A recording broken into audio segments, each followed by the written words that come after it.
Good morning, everyone. This is Women's Grandmaster Sabina Foischer. I'm joining you from the Cherry Blossom Open. We're about to check out the games, but first, let us do a short review of the tournament. We have reached day number four, but and round number four. But today things will change up because the players are playing earlier than in the past 2 days, or 3 days, better said, and they have two rounds. So today we'll be covering two rounds. Round number four started a little bit ago, maybe 15 minutes ago or so. And I just wanted to go over the standings a little bit with you guys, just to kind of, figure out where are we with this tournament, because there's been some decisive games. There's been quite a number of draws. You don't hear any beeps. That's great. I don't know why you were hearing beeps in the past, but that's great. Hi, Phase Control. Thanks for being here, and welcome everyone. So let's check out the standings. So after 3 rounds, Ilya Nizhnik came back with a win yesterday. So he's on 2.5 out of 3, but so are some of the other top grandmasters and some players who are not grandmasters but are fighting it up there to reach the top positions. So we got 10 players with 2.5. So I can highlight these players. 10 players with 2.5 out of 3. Those are Ilya Nizhnik, Vasyv Durarbeli, Mikhail Antipov, John Burke, who's had both, Antipov, we looked at his game and we had him yesterday down here for the analysis, which is really nice.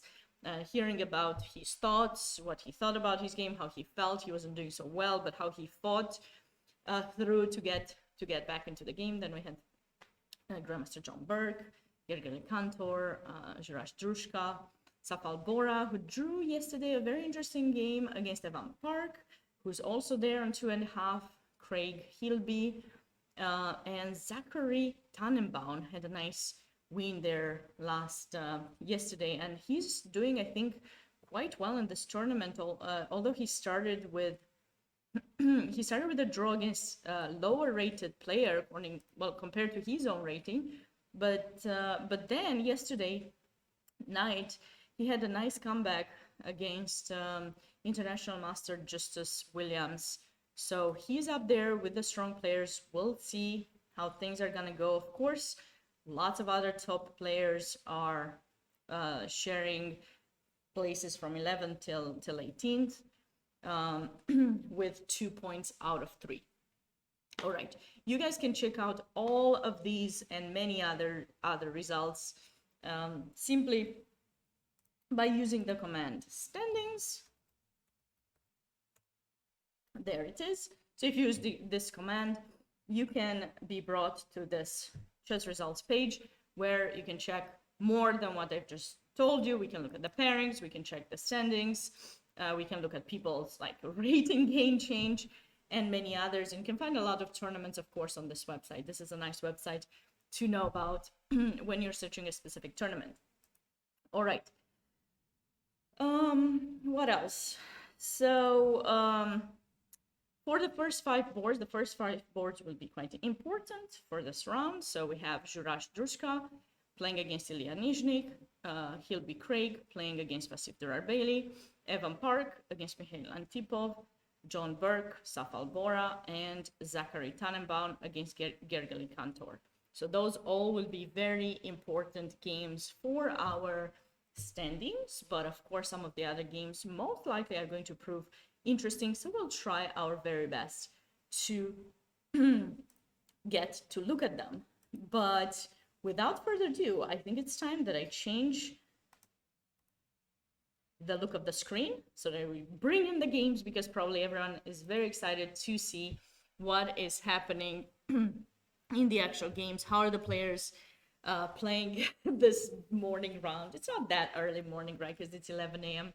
So it's not that bad, but still it could be bad for some. Maybe some people are,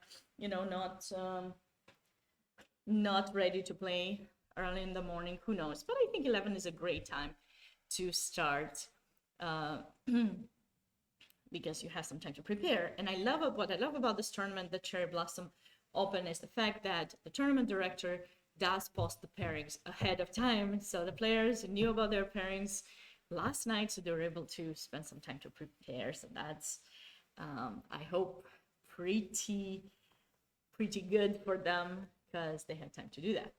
All right, well, let's get started and seeing what openings will be getting to look at today. So Juraj Dushka playing against Ilya Nishnik. Ilya went for an interesting move order, going from a Nimzo, but then he did not go for bishop b4. He went for d5 and bishop e5, bishop b4. All right, so we are seeing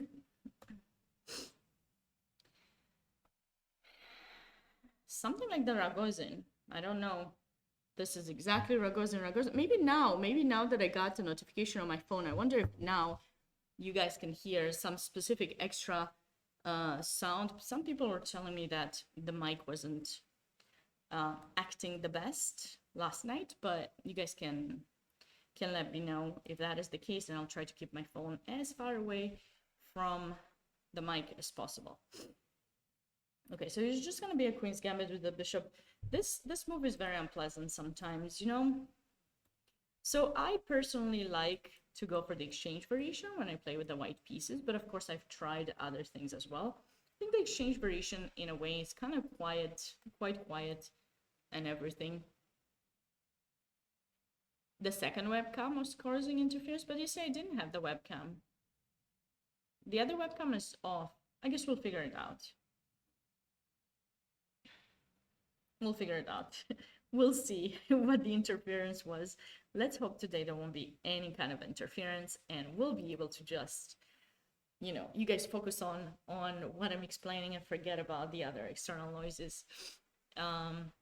Anyways, so I like to play this line and sometimes go for bishop for e3, bishop d3, and develop my knight to e2, so that later I can support the push in the center with knight going to g3 and then e4. However, there are some other important plans that white has, and those have to be known in these types of positions because technically white does not have so much space in the center or on the king side, so they usually do the minority attack. That's another like quite typical plan in these positions when you are capturing in d5. So those are some options, but when you go for the typical or the normal classical Queen's Gambit, then you know, you have different things that can happen. After h6, bishop h4 is my expectation for this position. White has this option as well, takes, and then maybe going knight f3. So although you're giving the bishop pair, what you're hoping to get is the opportunity to break in the center later and somehow take advantage of this diagonal. It's not as easy. Also, there's another idea because the pawn is placed in h6. In some situations, you have g4, g5 ideas. So there are a few ideas that, where is the Cherry Blossom Open? The Cherry Blossom Open takes place in Virginia. Its actual location is by the Dallas airport. Not Dallas, the city in Texas, but Dulles, spelled D-U-L-L-E-S. Hopefully my pronunciation doesn't mess up the name of the of the actual location. It's Washington D.C. is known for, like, around this period of May, the trees, the cherry blossom trees, it's supposed to be like really beautiful walking around the Capitol and the White House, that area in the downtown of DC, and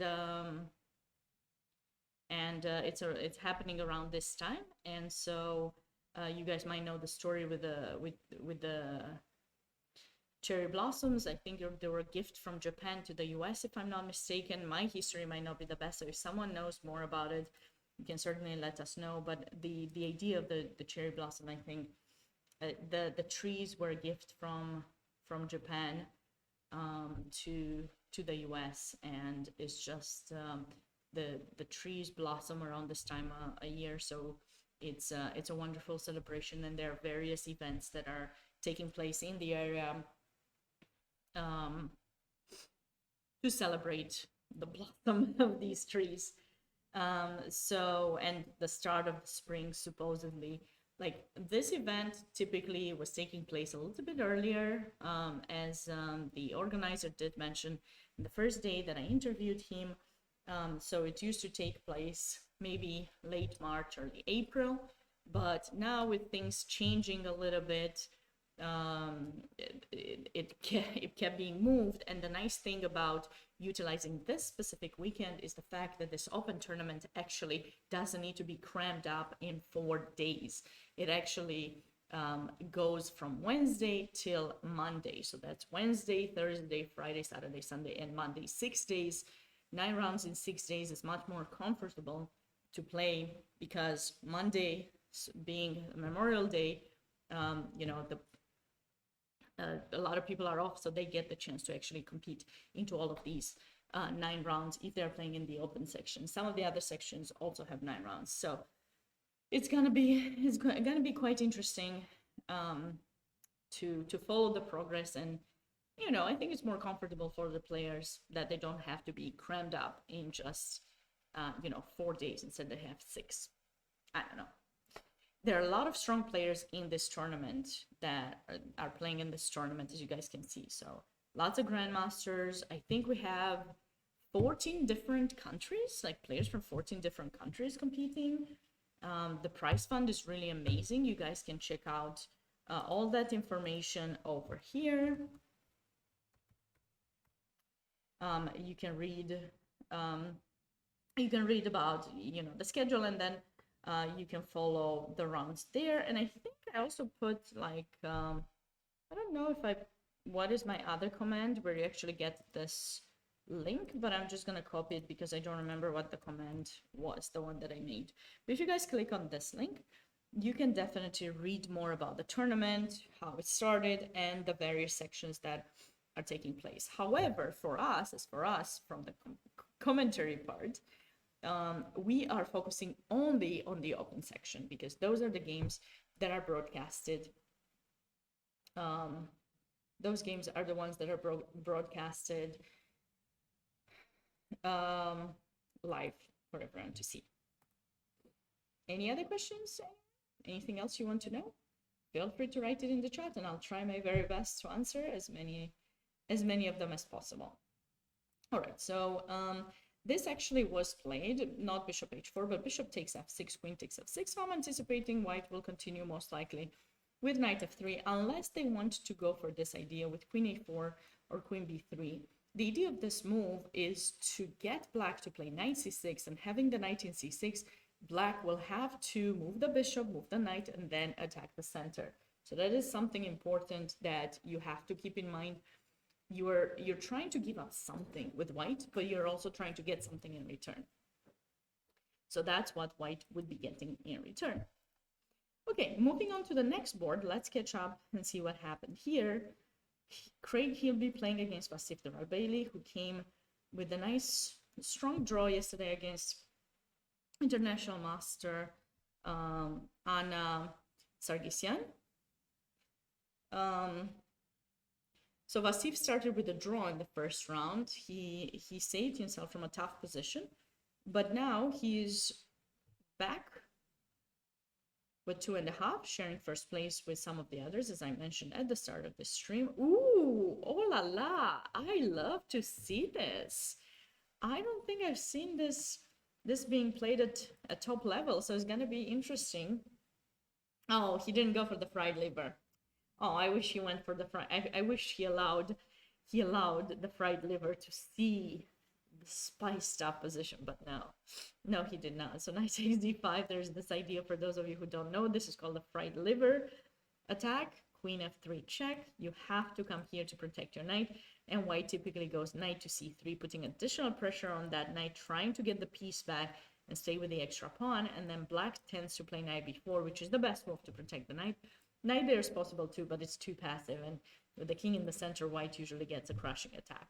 Now with the knight in b4, black is also threatening to take in c2, check rook.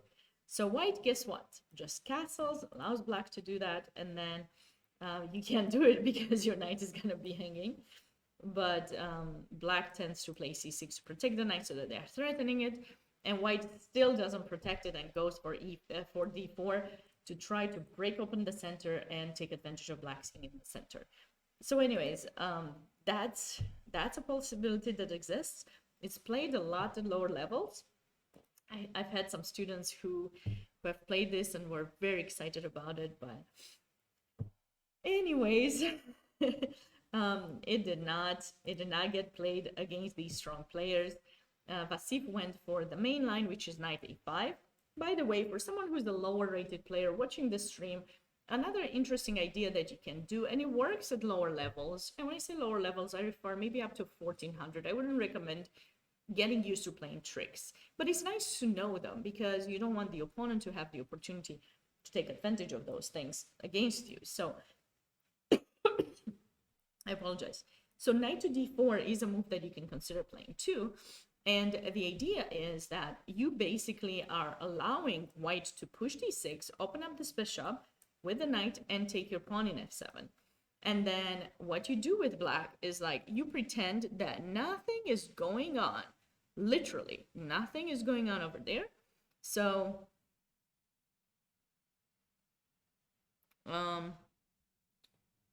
in this position, white is like, oh, wow, you give me a rook. I'm going to go for it.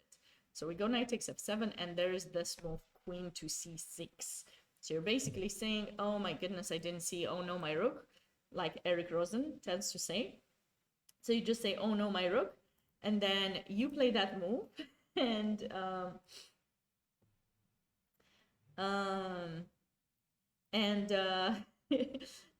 but you actually are threatening more important things here, much more important things, okay? So you're going queen to c6, and if they take your rook, you don't even take the bishop. You're not going for the material, my friends, not at all. Please don't do that. Anyways, we take here, and then after queen takes g2, we're attacking here. The rook has to move because the rook is attacked, so you have to go there, and then bam, check. And okay, if they put the queen there, of course we can capture it, but if they go bishop e2, then this will be another brilliant miniature that could happen. You play knight to f3, bam, checkmate. I love this smothered checkmate with the king in the middle of the board and no pieces developed. This should be a great example for people who are struggling to understand the importance of the development and not material going for material, you know? So this is something very important to keep in mind. However, if you're playing with the white pieces and you're going for this idea, don't fall for this trap. Make sure you know the correct move, which the correct move in this position is c3. You're just pushing this knight back away. And then the knight tends to go back to f5. The knight comes back to d6 for black. Black eventually will get their pawn back, but it will take a little bit of time. If you use the engine to double check this position, it's going to tell you that white is slightly better, and that has to do with the fact that they do have an extra pawn. But as you play further, you will get back to an equal position. So this is something important for you to remember. But at the high level, people go for this line, knight to a5. You'd be too scared to gambit a pawn and try to win as black. You're too materialistic. Okay, well, I'm sorry to hear that. I hope that you'll consider it. Start playing it in Blitz. If you play it in Blitz, and if it works out, then you know it's gonna be awesome to try afterwards in a regular game. You know. So, anyways, that's something important to keep in mind. Okay, so bishop e5 was played, check. This is typical. And in this position, white usually captures, and then goes bishop back. Now, there are two options that are good, here or here. Those two squares are good for the bishop. And you can tell me, okay, but why bishop d3? Because the bishop stands in front of the d pawn, and that's a central pawn, you know? And you don't want to put the bishop in front of the central pawn, because then if the pawn pushes, then the bishop doesn't get developed, right? So bishop d3 is not that great of an idea, but it is great because we have an extra pawn.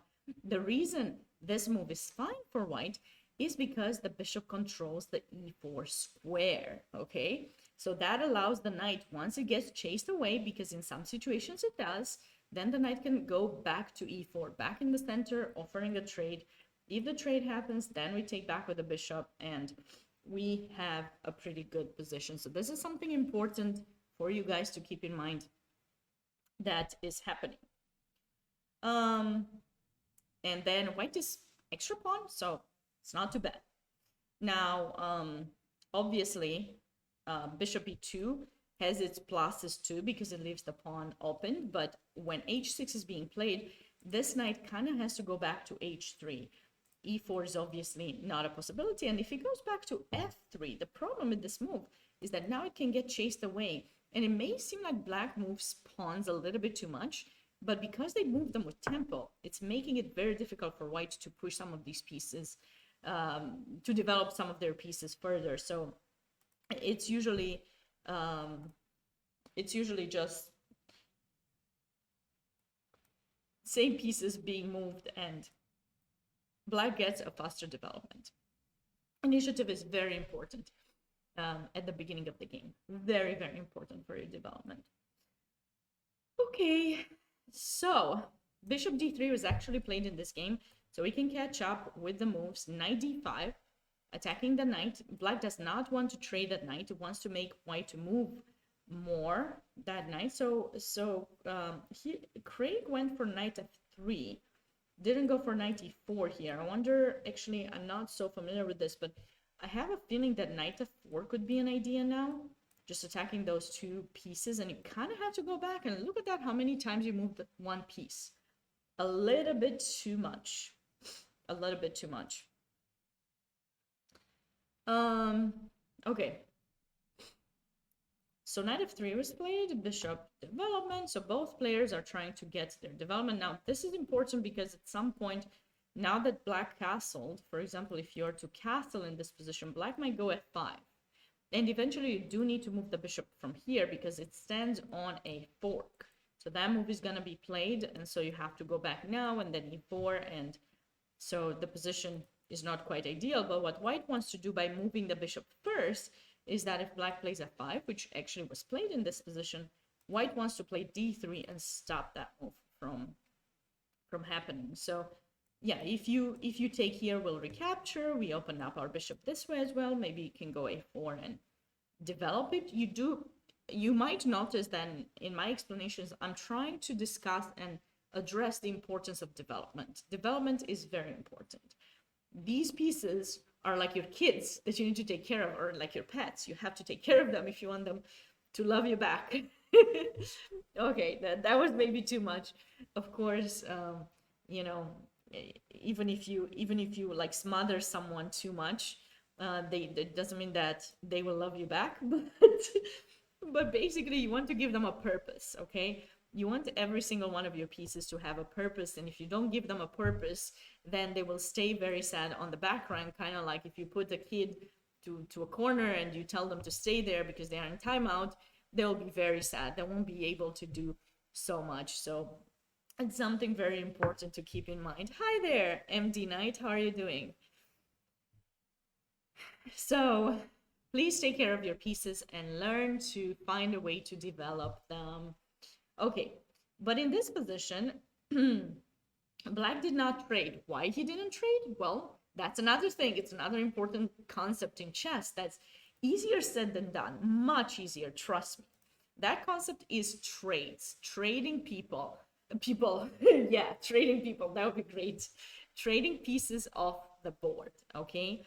So trading pieces, how do you trade pieces, and when should you do it, and for what purposes? Now, these knights, maybe with the black pieces, you want them to be traded maybe, but you don't want to be the one capturing here, because although you're doubling those pawns, as I showed the previous move, you're actually helping white to open up that bishop in c1. So what you want instead, you would want for white to be so kind to take your knight, then this pawn comes closer to the center. Black's got 3 pawns in the center, lots of control over the 4th rank right now with those pawns there. The c file being opened, this knight being able to go back to c6, and the pawn structure being back together. So when you're considering, should I make a trade, should I not, try to think of both options. What happens if you are the one making the trade? What happens if the opponent makes the trade? And figure out whom it would benefit most for the trade to happen and on which square. Which square is very important too. Not the fact that you just want those pieces off the board, but how, in which kind of way you want those things to happen, because otherwise it could be not so good for you. So you want to always benefit yourself.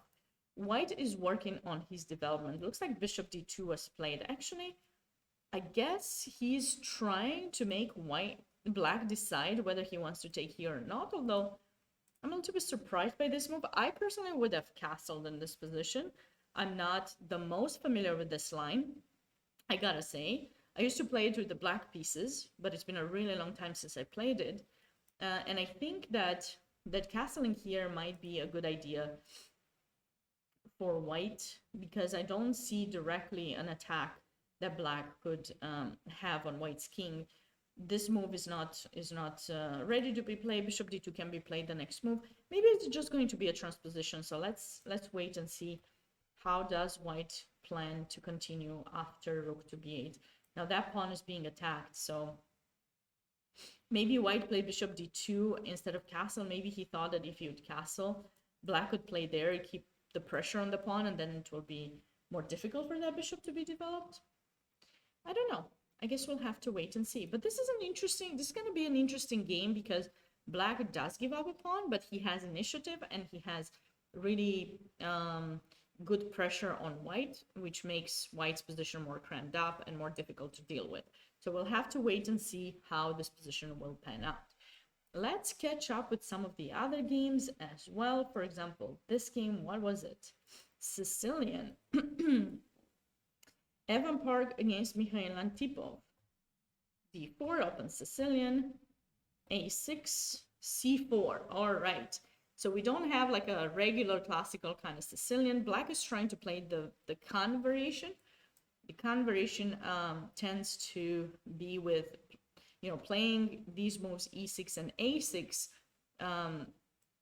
A6 is a means to stop white from going knight b5, so the queen can be developed in c7, and then black tends to play b5, bishop b7, and knight c6, and things like that, focus on their development. What else can I say? That typically, I think white goes like bishop here and castles and things, but in this situation, because this pawn has not been attacked just yet, this was a way to attract white to play knight c3. Now, it doesn't mean that white would have played it, but there's a small trap that I hope all of you watching now know. If you don't know, I'll show it. Please, if you are teaching your sons and daughters or your students to play the Sicilian or against the Sicilian, please be sure to show them that this is a trap. Now, again, I need to mention, because I don't want this to be misinterpreted, I do not recommend focusing just on traps, but you need to know the traps and the variations you're playing so that you're not falling into them, or so that your opponent doesn't fall into specific, ideas, specific variations that could affect their play. So here, after e5, white loses that pawn. So that's why this is a blunder, because black plays queen a5, which is a check pawn. And no matter what you do, black will capture your pawn. So you would love to, if you could play this move and chase this knight back away, like even if it had to go there and then you did this, white would have a very good position, but it does not work. Here it's a blunder. So please make sure that you consider showing your students this trap. Okay, so now with playing c4, if black plays knight f6, white wants to take advantage of the fact that they gained a little bit more space by pushing the pawn. So they gained this extra square, which before is blocked by the pawn. So now the queen can be placed there or just be opened up, or the knight could be retreated there. It's a square that you can utilize. And the space, at least the way I like to describe it when I teach, is that the space refers to the squares left behind by the pawns that were pushed forward. And you can utilize those squares for your own development, your own piece arrangement behind those pawns. Don't think that because you push pawns forward, you'll have the opportunity to just keep marching them like that. No, you need to make sure you do it wisely, because if you overextend, if you push too many pawns too fast, then you can leave them weak as well. So you got to know the balance and how you're going to push your pawns forward. So queen c7, and what happened? a3 was played. Okay. a3, I think, is an important move against bishop b4, because if that move is to be played, black will actually have a threat. And like I said, you can't push too many pieces too soon, so you got to be careful with that. a3, b6, bishop e3. Okay, so far so good. So far so good with the development. So white, in these positions, when you get to play c4, we call this idea the Maroczy, but we call Maroczy whenever we're playing against g6, against the Dragon Sicilian. Otherwise, I personally don't know if we should still call it Maroczy. I call it Maroczy, but I'm not sure if I'm totally right. So please correct me if you feel that I'm mentioning some opening and you think it's called differently. I had this conversation with a strong player recently, and he told me that you know, he was from another country, and he said in his country he learned specific openings had a certain name.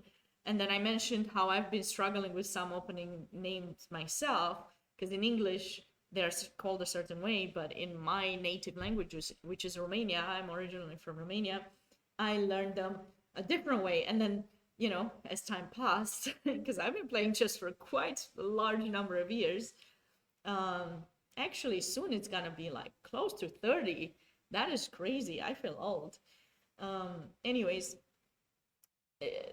with time, more names were given to specific openings. So, you know, sometimes it's hard to keep up. I think it's much easier for newer generations to keep up with all the openings.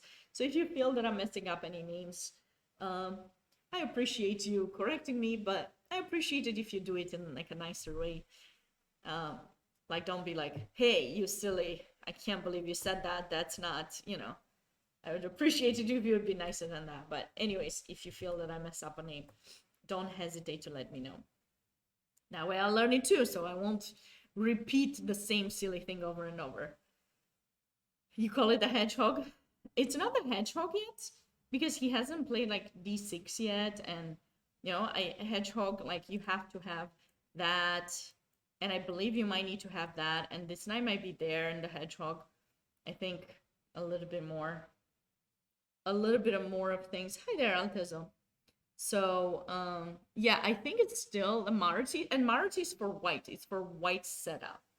Okay, this setup with against the Sicilian, having this extra pawn here in c4, that gives you this additional space over on the queen side. I personally love these positions much more for white, but you shouldn't count black down yet, because just because black has chosen to set up a position without much space, it doesn't mean that it's over, you know. Like, oh my god, they're gonna lose, they got no space, what are they gonna do? Of course they're gonna do something. They're not just gonna sit there and wait for you to march with all these pawns forward. Even Lichess calls this Maroczy. Okay, so then I'm safe. I'm safe. I said it right. Yay! Thumbs up for me. Anyways, so black is gonna have ideas to break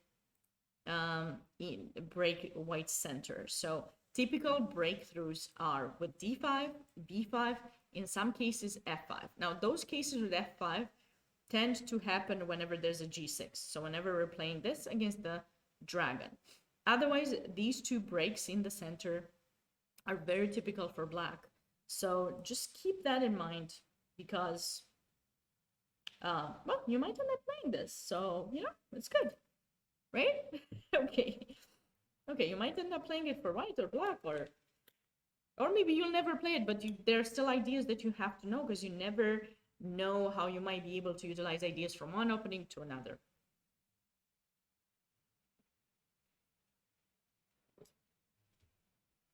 Okay.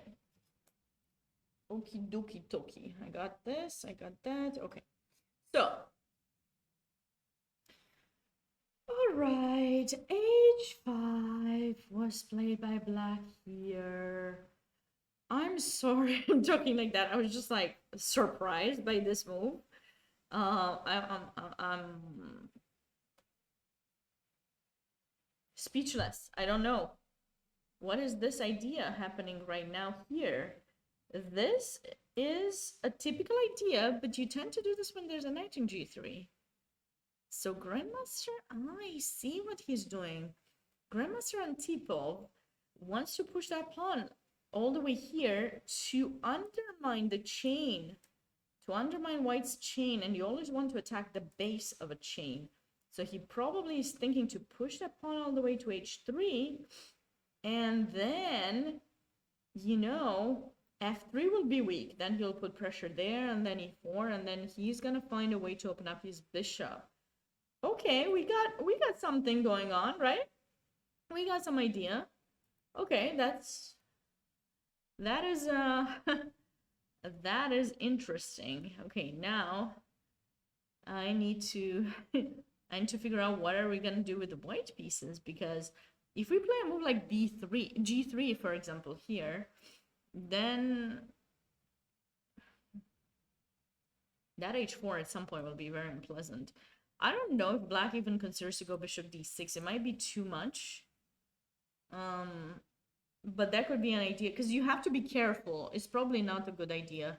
What you have to be careful when you're placing two pieces like that, you have to be careful about this, and you have to be careful about the fork. The fork. So I have the feeling that white's move, knight here, is gonna be very unpleasant. I could be totally wrong, so forgive me if I am. I'm just trying to figure out. So takes, and even if you take here, I think that white is doing gorgeously well. Check that queen out. Where are you gonna go? We got this check going on. No. This should be really good for white. This should be really good. So bishop d6 is out of the question. That's a silly move that I just suggested for black. Bishop e7 is the move to potentially consider here, but I don't know how he would plan to deal with the situation here. Like, plans for white, you can ask me. What are white's plans? Well, obviously, first he should bring the king to safety in a way, but maybe it's not necessary because nothing is open yet.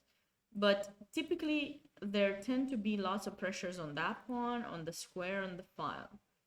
So maybe like this. This. I don't know how worried white should be about the castle, because if you push, then we go g4. This is an important idea for you to know and keep in mind. So, like, whenever someone is trying to open up the position on your king side, you need to find a way to stop the opening of your king. So this seems to be a way to stop it. So, okay. All right. And then maybe something like this b4. The rook on the c file is nice. It's on the same file as the queen. It's going to be annoying. There will be some discovery ideas that black always have to be on the look for. Knight b5. Knight d5 is more typical. Sacking a knight, but then getting the pawn in there, and then there can be some d6 stuff and restrictions, depending on the position. But it looks like after h5, white did not play g3. So he's going to let black go for h4, which he did. And now white is going for knight to a4. I'm liking this move for white. I'm liking it very much because we're putting pressure here. But check this out. Check this out. Black actually played what I suggested. Bishop to d6. But now it's different. How is this different? Well, the knight... First of all, there's no pawn there for black to sacrifice, so that's not a helpful thing. That is a pawn that maybe they could consider taking. So if black takes in h2, then they can go back. Or maybe they can bring in the queen. Queen here. Could be dangerous for white. As for white, the knight is not in c3 anymore, so my idea doesn't work. Oh, no. But now there's pressure there, so it remains to be seen what we gonna do. What are we gonna do? Okay. Sorry guys, I got a little bit cold. I guess they didn't really fix this place's air conditioning. So we gotta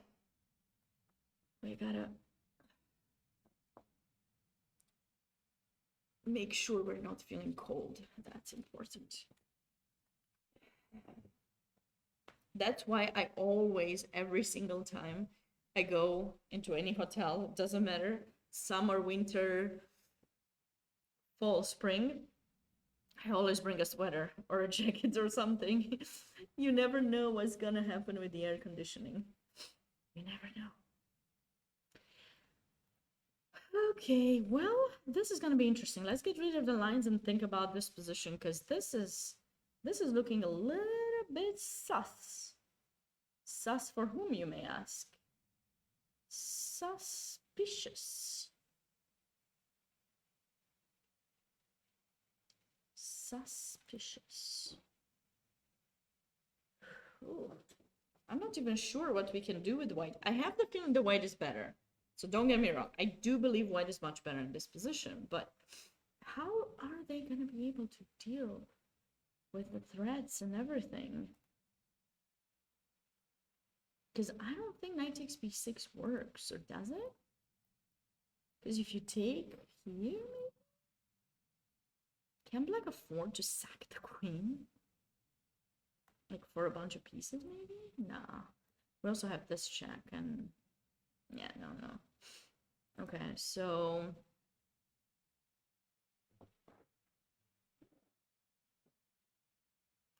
I mean, I know black will have that pawn too, but we can also go c5 after we will have taken the pawn. And yeah, I'm not so sure what we should do here.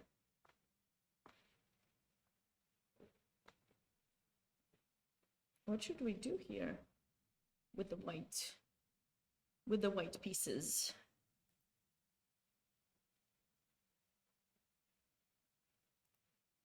Should we take it? Should we go c5 now?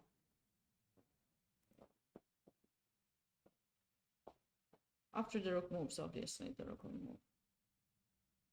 Here or here.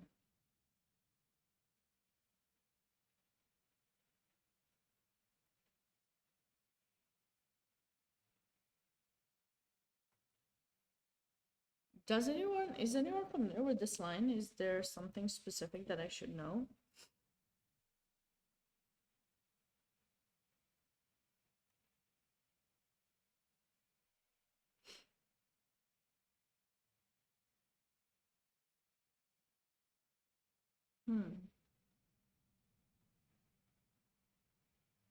Interesting. That doesn't work for sure, but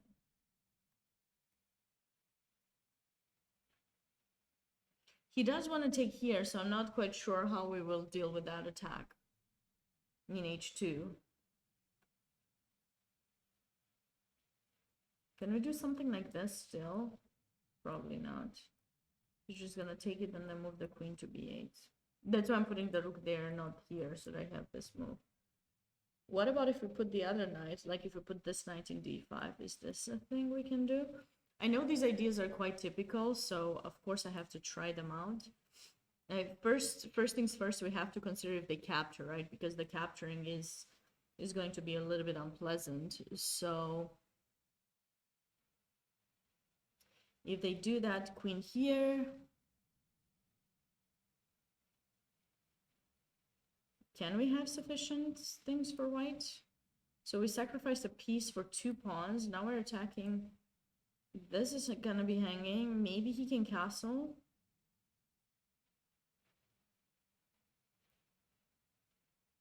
Of course we can take and go bishop here. But I still think black is okay. Do we want to trade? No, we don't want to trade, because wait, what's gonna happen after we take? He's gonna take back most likely with the rook or the king, and then the position will be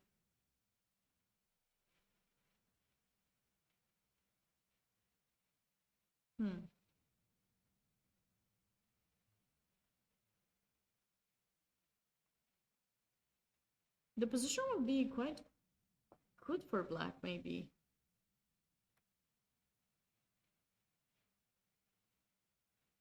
Maybe just stay here, takes. With the king or with the rook? And then we castle. And it's hard for me to evaluate that position. I can't make up my mind as to what is going on there.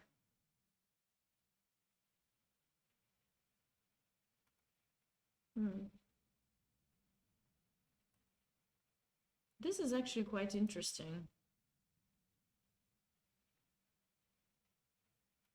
I mean, that's not the only option the white has, by the way. Maybe, I wonder if Mikhail Antipov was prepared for this. He's played quite fast, these moves, but maybe knight takes b6 is not. There's some other ideas that I saw here. For example, I saw c5, but I don't know if it does as much. Obviously, I don't think you can. I mean, if you took, then I wanted to kind of take here. And I don't think this is going to do much because we want to do this, and then we want to activate the rook and then knight c5.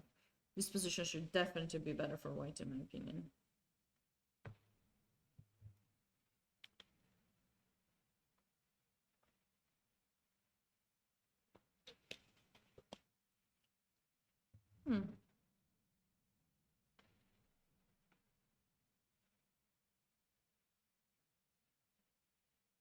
Okay. Okie dokie dokie. So let's look at this again. So what else can black do? If he's not going to take in h2, what else is he going to do? He's going to take in c5, right? I mean, that makes sense. And then how do we take back with the knight? With the knight, I think, so we cannot use this. I think this could be good. This could actually be a really nice positional move, the c5, because if you take, rook takes maybe, a queen has to go somewhere, then we can castle, bring this rook here, and we made black give up his dark square bishop, which is a very strong piece for the attack. Like, I'm loving this. Oh, he went for knight b6. Why? I just think I found a brilliant move. I think I just found a brilliant move. Did I? Oh.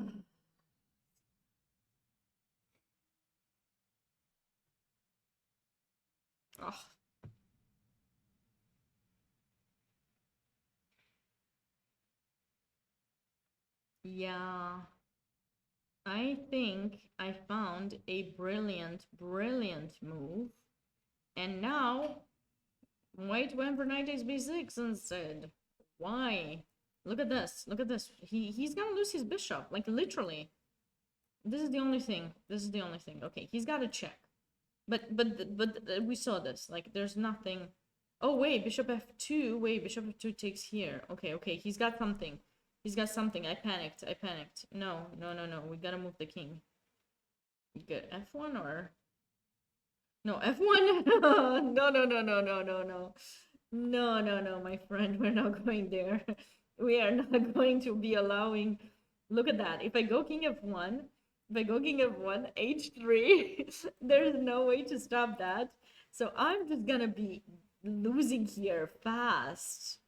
Very fast. I'm just gonna be like, GG. Goodbye. Game over. Okay, okay.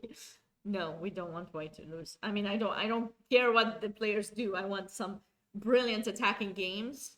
I think I might have mentioned on my stream before, I think I'm more of a positional player. Every time I try to play a crushing game, I end up just overextending with something, miscalculating, and you know, so when I get the chance to see games, I always like to see like those nice attacking games because those games are nice. So castle, knight here, and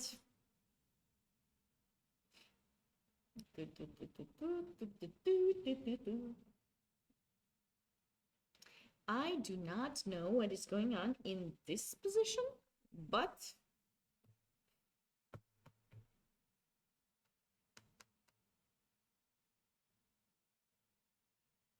I don't know. Lille! Oh my god, thank you so much for the raid! Can you give her a shout out, Face Control? Thank you so much. I hope you had a wonderful stream. Welcome, everyone. Thank you, Lille. I hope everything is going well with you. I really appreciate the raid. Welcome. I'm currently in Washington D.C. doing commentary for the 10th Cherry Blossom Open that takes place in, well, I just said it. I got distracted. And I'm looking at all of the games from the tournament. It's a really cool tournament that takes place here, and it's very strong. Um, and you guys can read more information about the event here.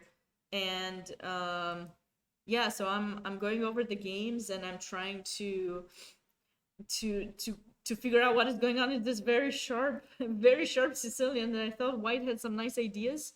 Oh, thank you, MD Knight. Thanks so much for gifting a sub. I do appreciate it. Thanks, MD. Great to have all of you here. Feel free to say hi. Let me know where you're from. I'm Women's Grandmaster Sabina Foischer, as you can see everywhere. Originally from Romania, but I've been living in the US for quite some time now, and um, and my competitive chess hasn't been very great lately, so I've been focusing more on doing other things related to chess. I still have chess hopes, but we'll see where they go. But my biggest achievement was winning US championship in 2017. Other than that, well, commentaries. So hopefully you guys enjoy being here, and yeah, that's all I have to say. But feel free to ask me anything you want, and I'll try my best to answer as much as I can. And at this competition, there are quite a number of grandmasters who have been very kind after the game to stop by and take us through their games, their thinking process, their worries during the game, and things like that. So it is really awesome to have that opportunity. That's why I'm here on location.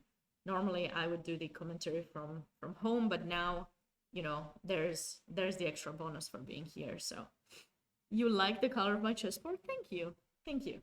I like it too. Some people don't really like purple, but you know, it's not too intense. It's not too bright. So let's see in this position. Really, was the c5 really that good or that bad of an idea? So we said here, here, here. And I thought that White had some very unpleasant ideas with the knight coming in, rook coming to c7. I think this could have worked, because even if you take, I don't think this would work. So you go here. Actually, how do I protect my rook? I could just move it here, or I could move my king, but I don't think king c2 is that great of a... Oops. Or maybe king c2, king b2 could be a thing. I thought I would just move my rook, you know, for safety reasons. Then get in my knight, maybe get that bishop, try to get my rook to c7. And I think White has a slightly better play. But anyways, the game did not go that way. White in this position decided to go for the pawn. Black moved the rook, and now White is thinking how to continue in this position. Obviously, Black still has the threat of the h2 pawn. This knight can still not be captured, so the knight can be left there, I think. But I don't think it's easy for Black to find a way to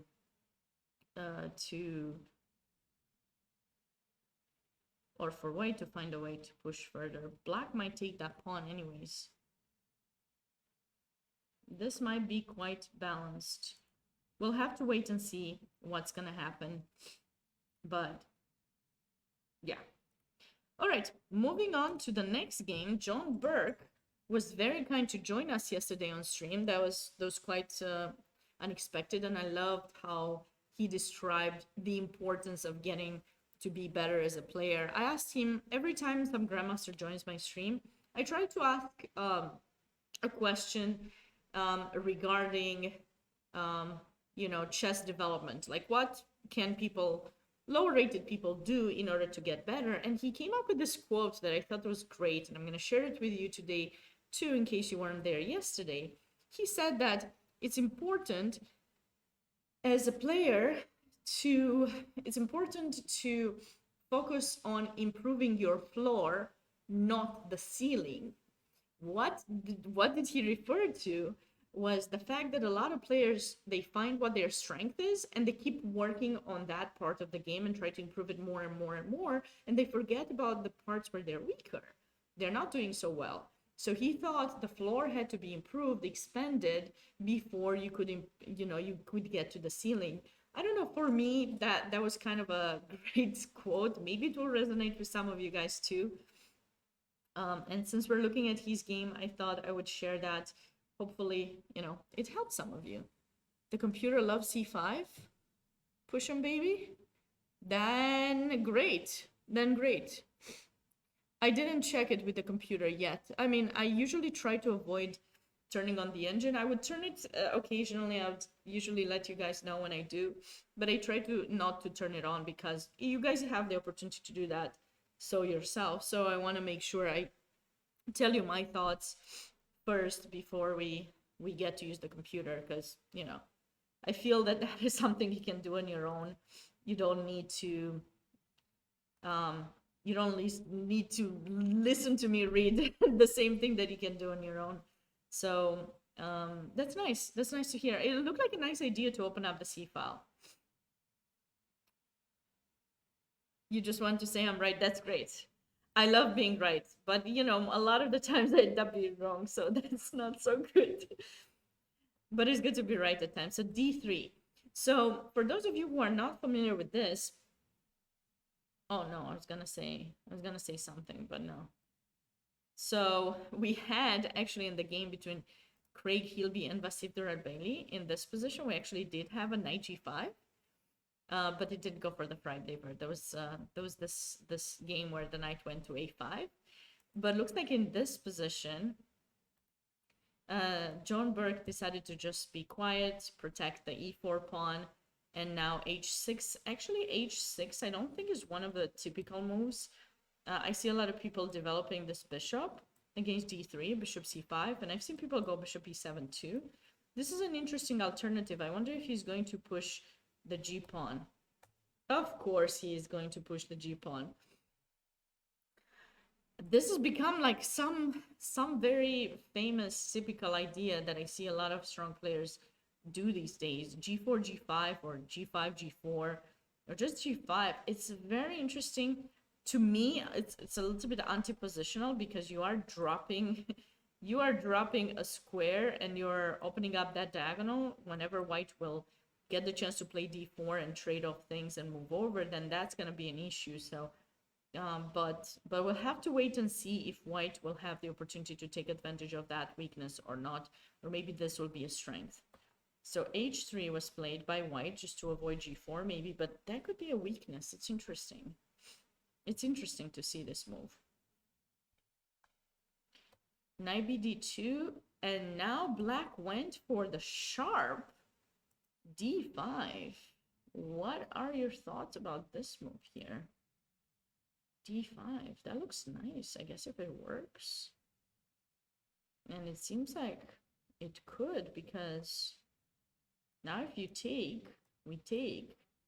And yeah, it's true that diagonal opened up, but black is under no reason forced to castle short. He probably, in fact, will castle longside. Might do this, might play bishop e6, queen d7, or queen d6. Maybe not d6, because queen d6 allows for the attack, but maybe queen d7 and then maybe long castle. And then the fact that you played h3 is going to be an issue. I mentioned yesterday, and I usually mention this, that I really like Sam Shankland's books, Small Steps to Giant Improvement and Small Steps to Success. Those are two very good books that he wrote, and I think the level that you have to be to really understand those books probably starts around 1700, and can go maybe 2300. I think a lot of the times we forget that when we push a pawn forward, we're creating weaknesses, or we are allowing specific ideas later for our opponent. So we always have to be careful, but sometimes you cannot be careful, but it's still a thing that you have to keep in mind and think about. But so it looks like in the game bishop e3 was played directly. White is not deciding whether they're going to, you know, give up the center or not. They don't want to give up the center, that's for sure. Queen e2, and notice white is not castling. Obviously, it's not castling. He doesn't want to get in the attack of blacks with g4. So he goes knight f1, and I think probably he wants to bring the knight to g3, coming towards the weakness that black has created. And he's not going to castle, as I mentioned, not to give black the opportunity to actually attack. So that is quite a nice idea here. And also with white, what do you guys think? Before going knight g3, is this an option to go g4 first, then knight g3? That way we know for sure that black will not crush us with an attack. That would be something interesting to consider. That would be very interesting. Okay. So this might turn out into a sharper game, which we'll get back to as well. Let's move on to Zachary. Ooh, so it seems like Grandmaster Gergely Cantor has, oops, my bad. Oh, actually, I should subscribe. Now I realize that I should subscribe because I forgot to subscribe. I forgot to make my donation, my monthly donation that I usually do. Oh my goodness. Okay. I gotta do that. But anyways, support Lichess if you can as well. So we were into that game, and in a way, Grandmaster Gergely Cantor got to play against the lowest rated from the tournament, but that doesn't mean anything, guys. Don't think that if you're playing someone lower rated, that's a win, very fast win. No, don't think that way. I think that's a wrong thinking, unless maybe you are so much believing in yourself that you can win, or I don't know. I can't. If I think that way, I'm telling you, I'm just gonna, I'm not gonna play well. I'll be too stressed. But let's see. So, oh my God, why is everyone playing this line? This is crazy. Like, I think there is something in the universe that creates, in specific tournaments, similar games, similar ideas happening all the time. Because I'm telling you, every single round, something similar happens. I can't tell you what it's gonna be, or, you know, but once you see a specific theme repeating itself, you just are wondering, like, is this like the Facebook ads or something? They hear you say a word and then suddenly you just get 10,000 ads with that word. Is that something that's happening, or is it really just chance? Let me know. Let me know your thoughts about that. I think it's a little bit scary. So bishop c5, c3. Okay, so bishop c5 was played in this game. In that game that John Burke was playing with white against Safal Bora, h6 was played, and then black went for g5. But here, bishop c5, this is more natural. That's something I play myself, although I start with bishop c5 first, and then I allow some other lines when I play with the black pieces. c3, castle, knight b to d2, a5, a4, bishop a7. That's quite a typical retreat, because you don't want to have the bishop there when d4 is played. In some situations, I've seen players go for, I don't know that it is here, but in some situations, this is an additional idea that you can keep in mind with the black pieces, that you can move the rook, and once you move that rook, you can retreat with the bishop in f8. So that's something kind of interesting that you can keep in mind. The bishop doesn't necessarily need to be in a7. So depending on what you want to do, that's an option, and then you can switch it over this side. I still think that keeping the bishop on this diagonal, you're probably doing a better job for the bishop, because you will have ideas for a potential attack at some point, or the fact that you have them pinned. In some situations, you can have some maybe sacrifices in h3. The queen comes in, and you can have, I won a really nice game at some point with that. So that's one thing. And then another, and the most important thing that I left it for last, is the fact that you're controlling the d4 push, which is an idea the white tends to play quite often, like just pushing d4. So white went for knight f1 in this game. d5. So it's typical with black to counterattack the center. If white doesn't do it, black does it first. Okay, so the knight came to g3. Castle f5, rook to e1. Okay, so the point is that if you go f4, which black played, knight here, but this allows bishop g4, and white had this move planned in mind. Interesting. Very, very interesting. So now h6. I think this move knight to g, knight, did I say knight g4? Knight g5. This move has attracted, I think, a weakness. So obviously now we have to go back. Black doesn't have the opportunity to put more pressure here yet, but how is white going to continue though? Because this ping is unpleasant. It is very unpleasant.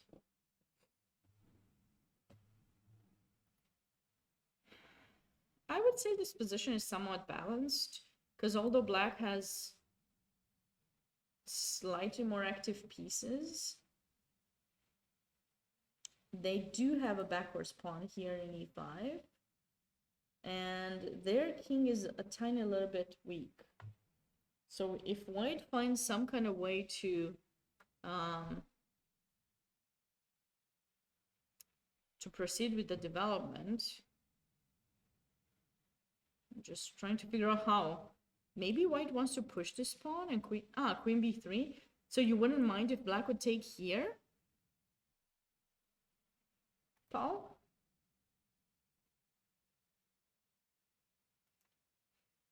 Because I do like your move otherwise, but I don't know exactly if you shouldn't mind about this, because this is going to double your pawns and it's going to give black some opportunities to bring in the queen. Plus, there are these ideas to bring in this knight. Allow it? Okay, because you have that threat, I see. But let's just say black plays here. Oh, wow, okay. So you want to march on the other side. Hey, that's not a bad idea. I like it. That's an option. That is definitely an option, sure. No. One no. Knight e4. Oh, no knight e4? You wanna let him take your... You wanna let him... Oh, you wanna play queen b3 here. I'm sorry.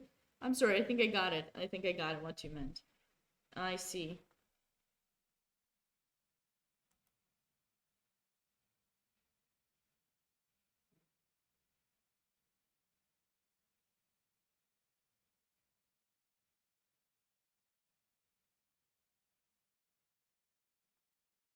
Well, it depends when, but... Okay, if you do this, I think I can take, and then I'll take here.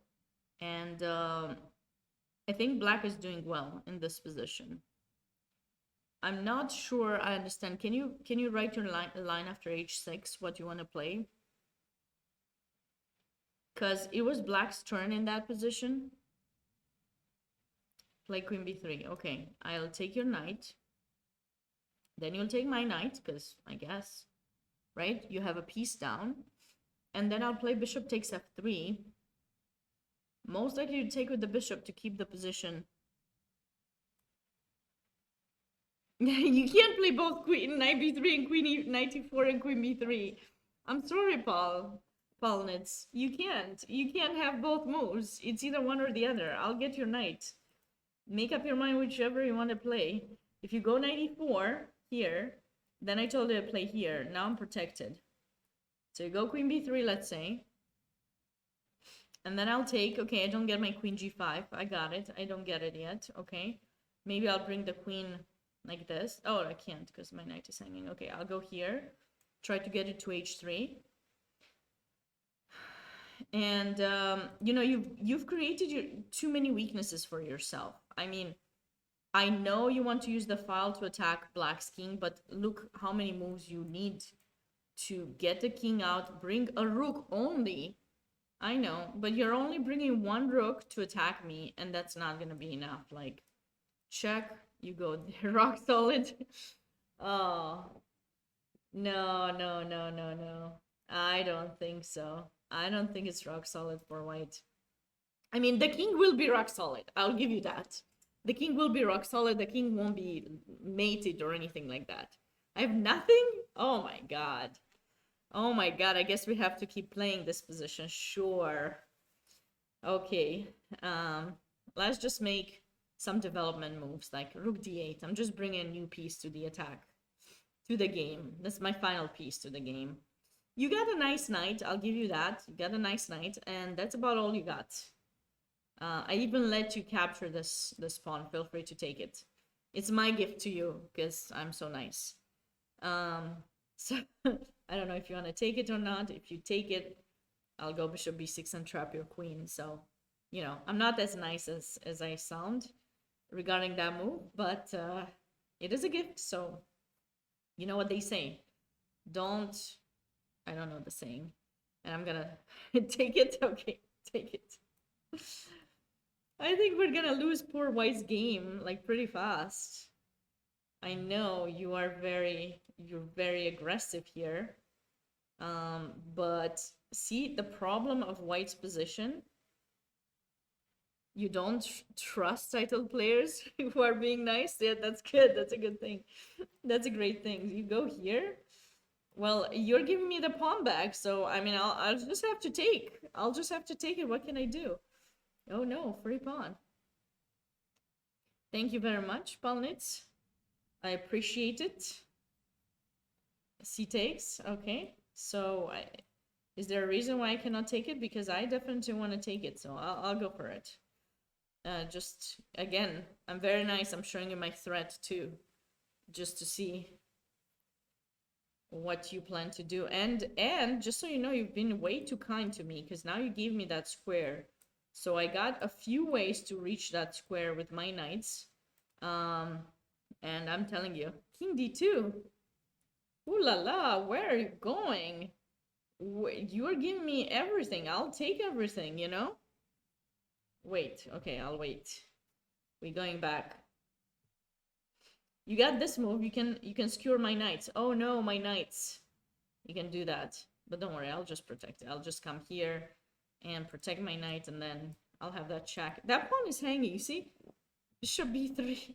You're letting me take here. If I take here, you know, no more chances. No, no, no. No, no, no, Palnitz. I'm sorry. I'm sorry. This does not look good for you. I promise. We're really far from the game. I really appreciate your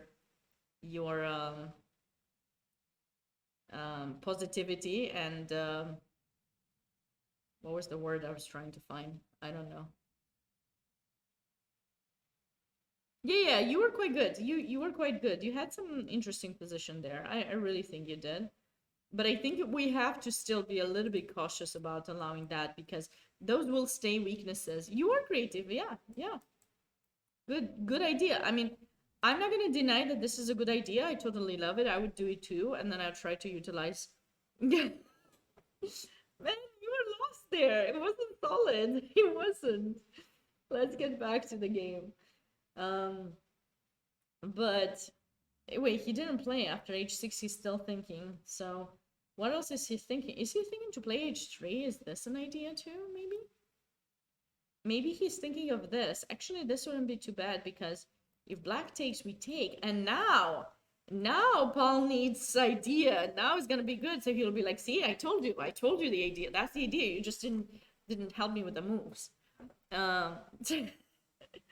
So check this out, Polnitz, huh? Don't you like this better? You can do that, get your rook on there, or like maybe, I don't know, like maybe you can take here, deflect the queen from the pawn and then grab the pawn, huh? Isn't this nicer? I'm telling you, this is much nicer. Much nicer. So you and me combined, we can play, we can make a team, we can crush some of these grandmasters. What do you say? It's okay. I see. So only if it's your idea. If we combine it, it's not as good. Hi there, casual player. How are you doing? You just finished your chai? That's great. What do you mean your brain is still off? No.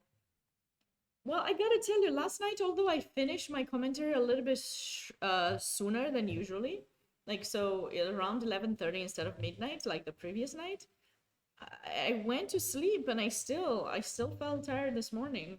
It's probably because I actually had to teach a class before coming to do commentary, but I still felt like. But then some of my students have been very kind, and the parents of my students have been very kind. They prepared me some breakfast and some coffee. The coffee was so good. I need to go back to get their coffee. I don't know what coffee it was. I'm trying to give up coffee, but I couldn't say no to that coffee. It was a good wake up for me. I am trying to kind of reduce my coffee intake as much as possible and kind of just,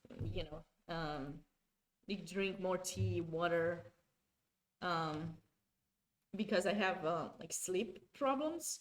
So my doctor suggested that I reduce the coffee. So, you gotta listen to your doctor a little bit sometimes. Sometimes. But man, that was a good coffee. Really good. Anyways, back to this. Back to.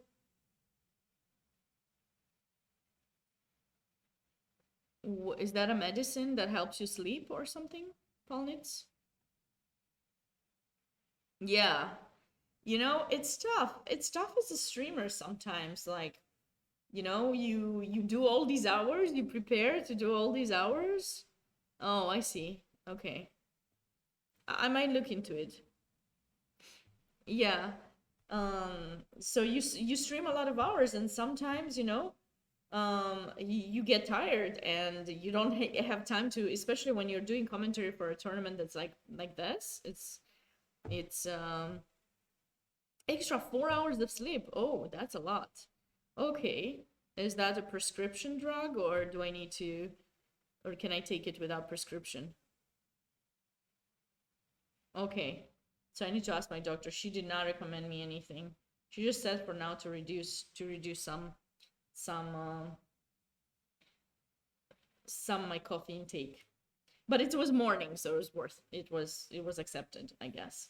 I guess we'll have to wait and see if White is gonna go for this line. But anyways, moving on to the next game, Tyson Brady had a pretty good tournament. That he's a local favorite here in Virginia. I was told he's playing against Sam Cunning.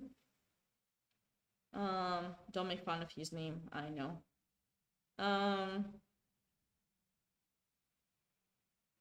Interesting. Interesting.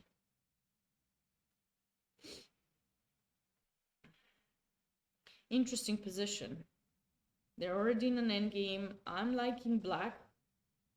I think that, okay, first of all, black does have an extra pawn, but it's double, so it's not a huge thing. But the reason I'm liking black is the fact that he's set up his rook here in g4, so you can never take, because that's just going to help black. And we talked about trades a little bit earlier in the stream, and I mentioned how important it is to be mindful about how you're going to allow your opponent to make or not make trades. So that's interesting. And then, yeah, knight here. Gotta be careful for those threats. White has threats over there. Maybe it's kind of balanced. Maybe it's kind of a balanced position. We'll have to come back to see what's happening there. I just want to kind of catch up with the positions and see if we have any spiced up positions, more aggressive. I think more people. You just wanna, you're trying to spend channel points. I don't know. I need to come up with something. I don't know what do other streamers do with their channel points. You're getting an extra emote or something. Maybe I should do that. Give people extra emotes. Actually, I have figured out. Did you guys realize that now if you have an iPhone and you have a nice picture, you can just copy it somehow? And you can just copy the person or the cat, because I have a cat, so it just like kind of copies the around it just cuts it, so you can probably make an emote. Maybe I should make some of those for channel points. I should probably do that. Okay, do we think we're gonna have some attack in this game? The queen certainly looks menacing once it reaches h3, which is probably where white is thinking to bring it to. Is also, of course, keeping the knight pinned so you can't move it. Yeah, but what should people reward it for though? Of course I can raise it, but I don't know what I should reward people for watching my stream. I need to come up with ideas. Queen f3, huh? I like this move. Of course you want that move too. So like let's just pretend black plays here. I just want to show you like white's threat. So if black makes this move, which I think is a mistake, we can go, I think, e4. The knight only has one move.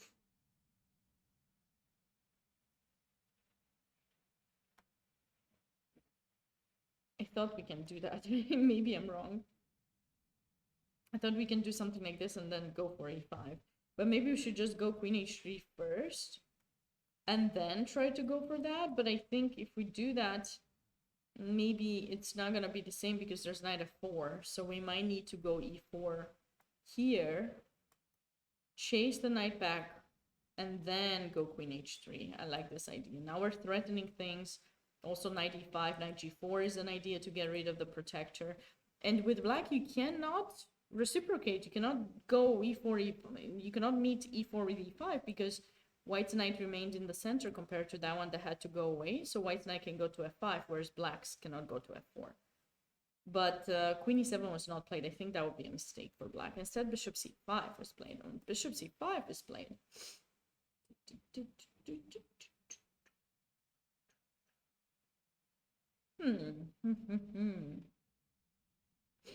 See the difference? The difference is that now you may be losing a piece. So be careful, guys. Be careful with your opponent's moves and threats. And look, something that I saw in one of the Chessable courses was like paying attention to squares on the same, that they meet, they intersect on the same like rank or file or diagonal, and various pieces kind of looking towards the same squares with the points that of intersection. Those can actually cause lots of trouble. So I think in this situation there can be quite some trouble caused if you're not careful. So you cannot, after bishop c5, go e4. I think that's really bad. So probably white does need to reinforce the pieces on the d file. Maybe, hi there, Cook to leave. Wow, you're joining us again from far, far away from Japan, right? How's your niece or nephew doing? Bishop c5, bishop b1. Yeah. Okay, maybe bishop b1 too. That's a nice idea. That's a nice idea too. And then here we take and still can get that. His bishop is not protected, so no discoveries that I see are working, hopefully. Like if he plays here, yeah, it's nothing. So yeah, I like bishop b1 too, casual player. Bishop b1 or rook d1. I think there are two very good moves that white can consider playing, and it is gonna help. Is gonna help a lot. Moving on to Josiah. Josiah Stearman had a brilliant save yesterday. I don't know if you guys remember. I thought that game had to be over. He had an exchange down, but he was able to catch his opponent with a perpetual check. So, yeah. He was able to beat you in puzzle battle? That's awesome. That's awesome. Well, awesome. Well done. Oh, thank you so much for subscribing, Cook to Live. I do appreciate it. Thank you. Thank you so much. I'm really glad. I'm really glad he's enjoying it more, because you said he's not enjoying it so much. So if he enjoys lessons, then it's great, because it's gonna be from him. He's going to be the one wanting to learn. It's different when you are the one who wants to learn, or if someone pushes you to learn it because they think it's good for you. But if you yourself are saying, oh, I want to get better, I want to this, teach me, then you know that they're really into the game. And it doesn't mean they might become like pros, but seeing someone doing that is already a really great step to see that there's going to be improvement. I've noticed that in my students too. I have some students who don't seem to want to do it. They can clearly see the parents are pushing, and although um, although we are talking about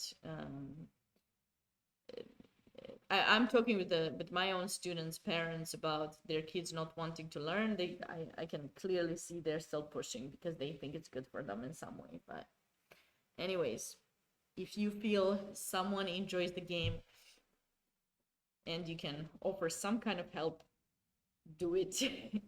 That's what I always recommend people, and I try to do that myself too.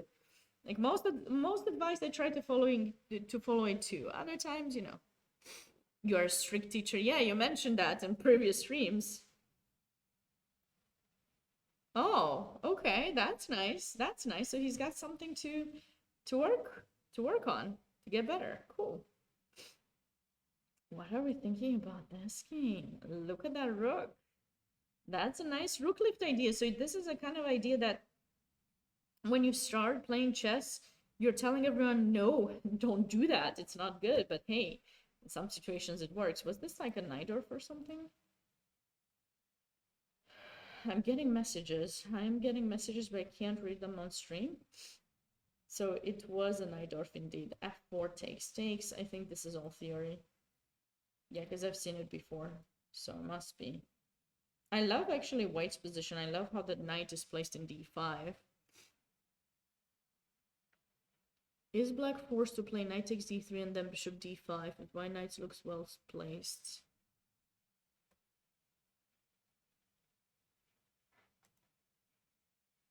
Knight takes d3. And bishop takes d5. Actually, yeah, this kind of position. Dirke! Hey! How are you doing? How are you doing? Great to see you. Great to see you. I don't know where he lives, in which area of the US your nephew lives, but there are places where you can where he might be able to play a simul or something like that.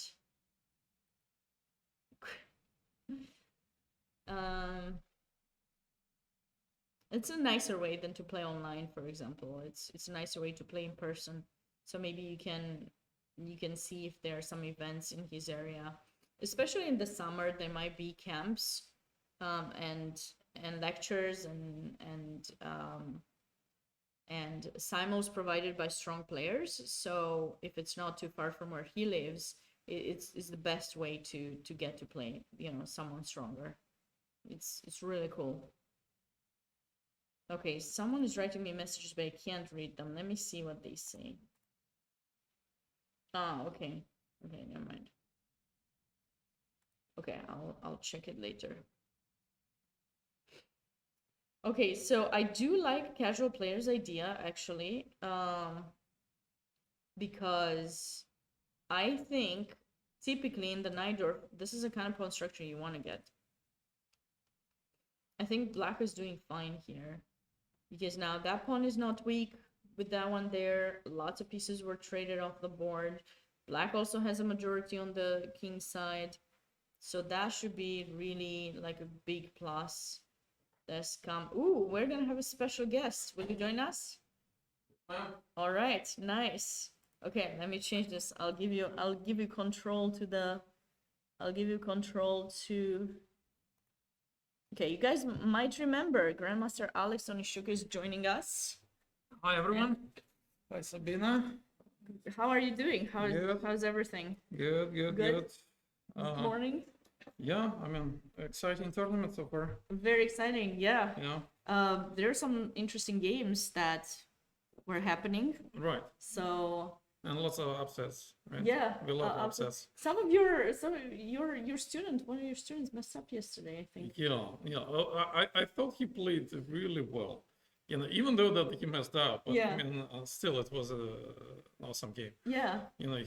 They both found so Yeah, many only moves. Yeah. We were looking yesterday. Grandmaster Magesh Pancharantan came over and we were analyzing that game. John Burke was also here, and we analyzed. We did not find rook c5 for black in that game, Mm-hmm. and then but then we realized that if that move is found, then others will be easier for black. But otherwise, yeah, very very intense game. Right. Sometimes it's like that in chess. Like you need to find one only move, and then Yeah, after that, rest the rest the they rest is count. easy. Yeah, yeah. So the game we're talking about was the game between Sam Kanin, right, against Sahil Sina. So that was Sahil had the black pieces. Yeah. Right.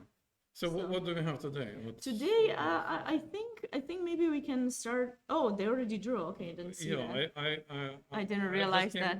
Came back from the tournament hall. Yeah, also, Okay. so, that this So game that was game- drawn. Rook AB1. Why is it a draw? Why did he actually play Rook B1? What, No. Why is it a draw? Why it is a draw? I don't know. Rook B5? Yeah. Why he didn't want to play more? I Oh, guess, because he's playing against Nizhnik. right, and I guess And it's a double round. yeah. Maybe that's the reason. All right, okay. No, but there was a Vasif game and Evan Park. What did you think about that Evan Park game? I have a question. that- Okay, Okay, we can. okay, good job. this one, yeah. Yes. A little bit earlier, I suggested, like, here, I suggested C5 first. What do you think? Mhm. About the C5 C5 first. takes knight, I want to take with the pawn in B6. Oh, you B takes C5. What do you do? I take with the knight. Yeah, that's what I thought. Yeah. And you win a bishop. You get a bishop. Yeah, I right? get the dark strip, Yeah. but that's Yeah. isn't that like a good Yeah. bishop to take in the Sicilian? Yeah. I mean, I'm not an E4 player or Sicilian, but I would love that bishop. I go based on my positional Right. positional understanding, but I don't know. Yeah, I mean, two bishops are always nice, and C5 almost by force. You know, It looks nice, right? It looks nice, yeah. gets the black bishop. Yeah, C5 he has to take, and the knight C5, and You yeah, can I'll take just- in H2, but I didn't. I think my king just runs on the other side of the board. yeah. Plus, I feel like well, if queen G3, then okay, let's take a look at this No, one. queen here. G2. Yeah, take. Take C takes B6. C takes B6, queen G3. Yeah, I thought if I go bishop F2, queen takes G2. Yes, but so what do we do there instead? King D1. King D1, okay. King D1, and if he takes on G2, I thought rook F1, but maybe even king C2 is fine. I would go rook F1. okay, yeah. No, it might be even winning. On the other hand, it's quite committal, and True, I true. can understand why it Yeah. didn't go here. All right, how about this position here? I go like this back in. Yeah. Okay. Or Bishop F2, Queen G2. I want somehow to sack and maybe go Rook C7 quickly. I thought that H pawn is very dangerous to stop. It is dangerous, yeah. It is dangerous. And king F1 definitely not because H3. I A- think I just died there. H3 is coming. How about something else? I'm like in this position. I wasn't sure what black would do. Maybe B5? Could you? Wait, oh, No, wait, I mean F1 after is maybe- Bishop H2, maybe Bishop F2. I just then Ah. Bishop F4. No, okay, yeah. I mean, yeah, your line is maybe good, yeah, but it's again, it's everything changes Yes, it's the Sicilian. yeah, so quickly that It's like a king's Indian. You never know who is winning. yeah, that the person who played white decided not to go.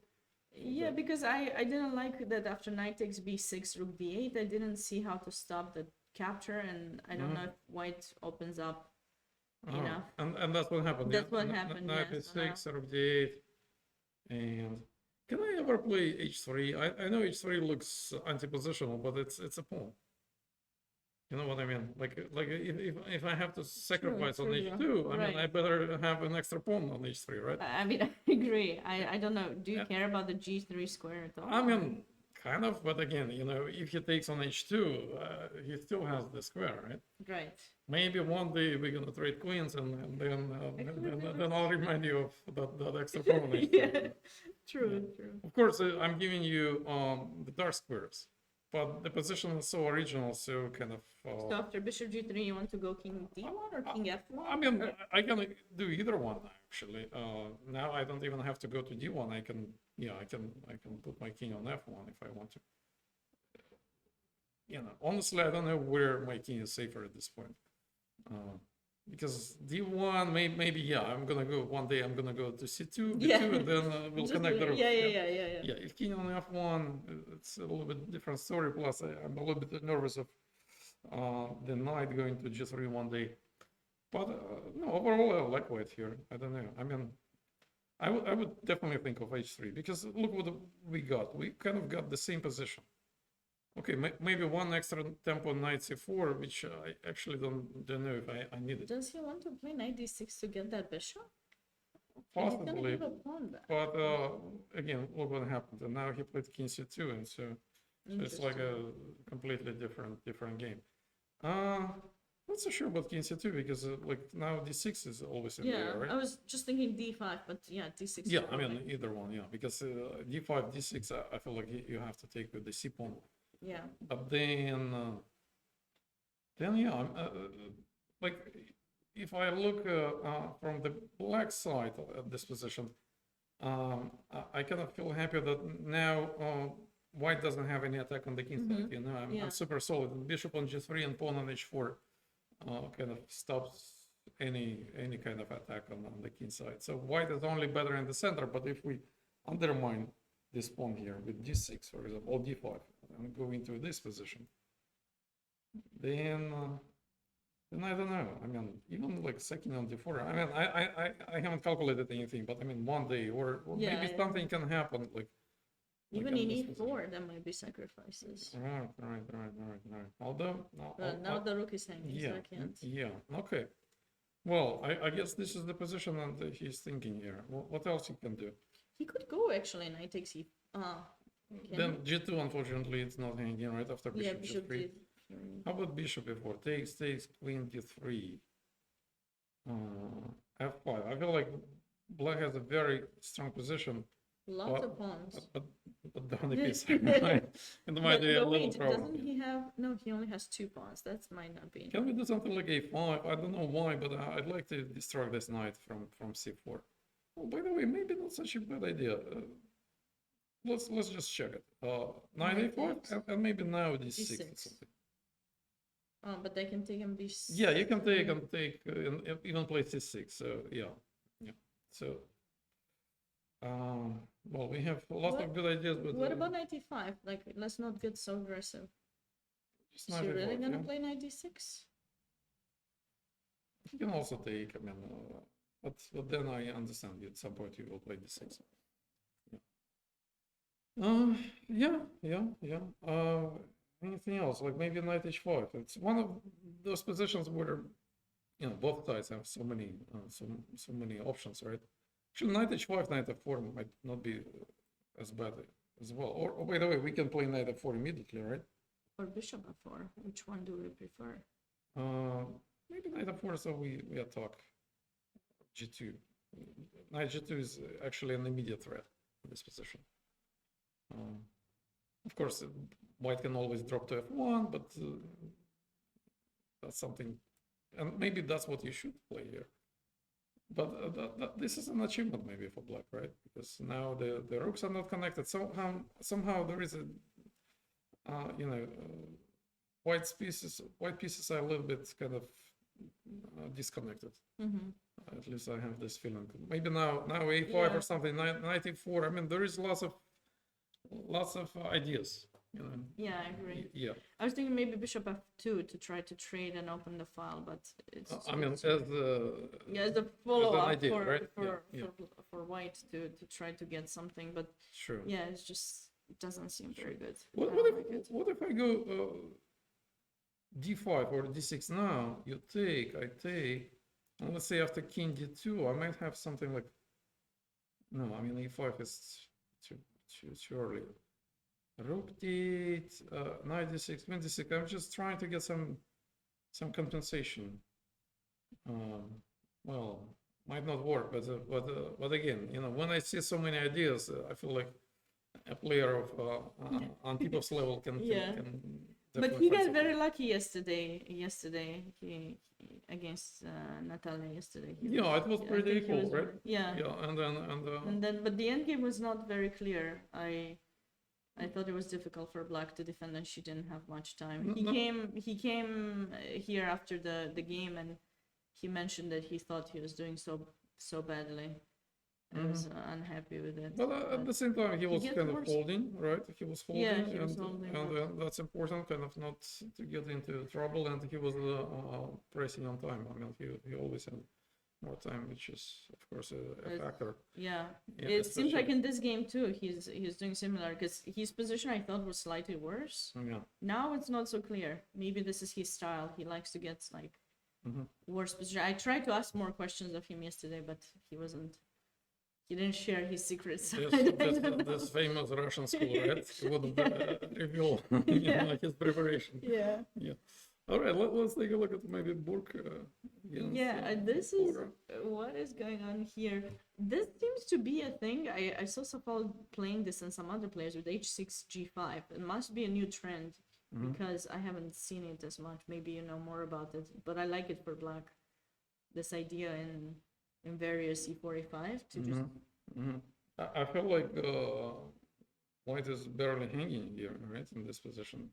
Of course, he also, well, if we just trade queens, then this f5 square, will be really yeah, nice. but for Black Black. doesn't want to. Yeah, Black is not going to trade. Where is he moving the queen? Queen e6 probably, right? Queen e6 is one move. We can actually calculate queen d1 and then potentially take on e2, but this is probably not what we want, right? Even an extra pawn, he will always But have some e5, compensation. yeah. After e5, yeah, and then knight e5 is so Yeah. queen e6, so it's e7, then knight f5 in some lines. Yeah, queen e6. So I wonder if White wants to move the queen or knight Knight d2 is also an option, right? knight d2, queen f3. Yeah, well, he might play knight f2, right? Yeah, interesting. Let's think here. I mean, Yeah, knight- yesterday John had this crazy like miniature game he won, Mhm. which was Can't really find something in this position. I don't know what else. Mm. Yeah, I mean, I want to grab the pawn.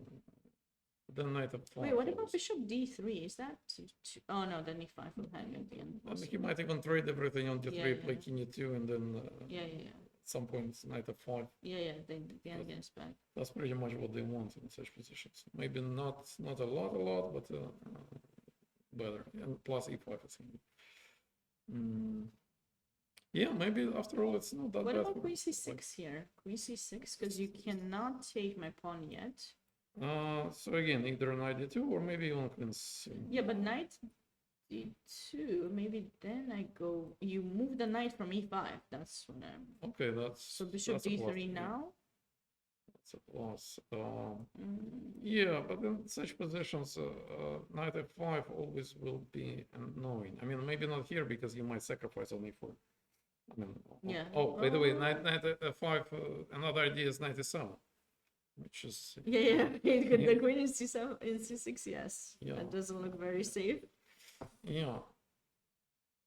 Well, quite interesting. Quite interesting. I feel like this is like a super important moment for Black needs to find something. One of those critical moments that Mhm. Yeah. if you don't realize during the game, Yeah. it's so easy, I think, for like when you're a coach and you're teaching, you know, your Mhm. students think about critical moment and then they ask you what is it. So I don't know, maybe you already have so much experience, you probably figured out how to tell them, but when you're playing, when you're there, sometimes it's hard to figure out which one is really so critical. Yeah, but this is pretty much all what I can do nowadays.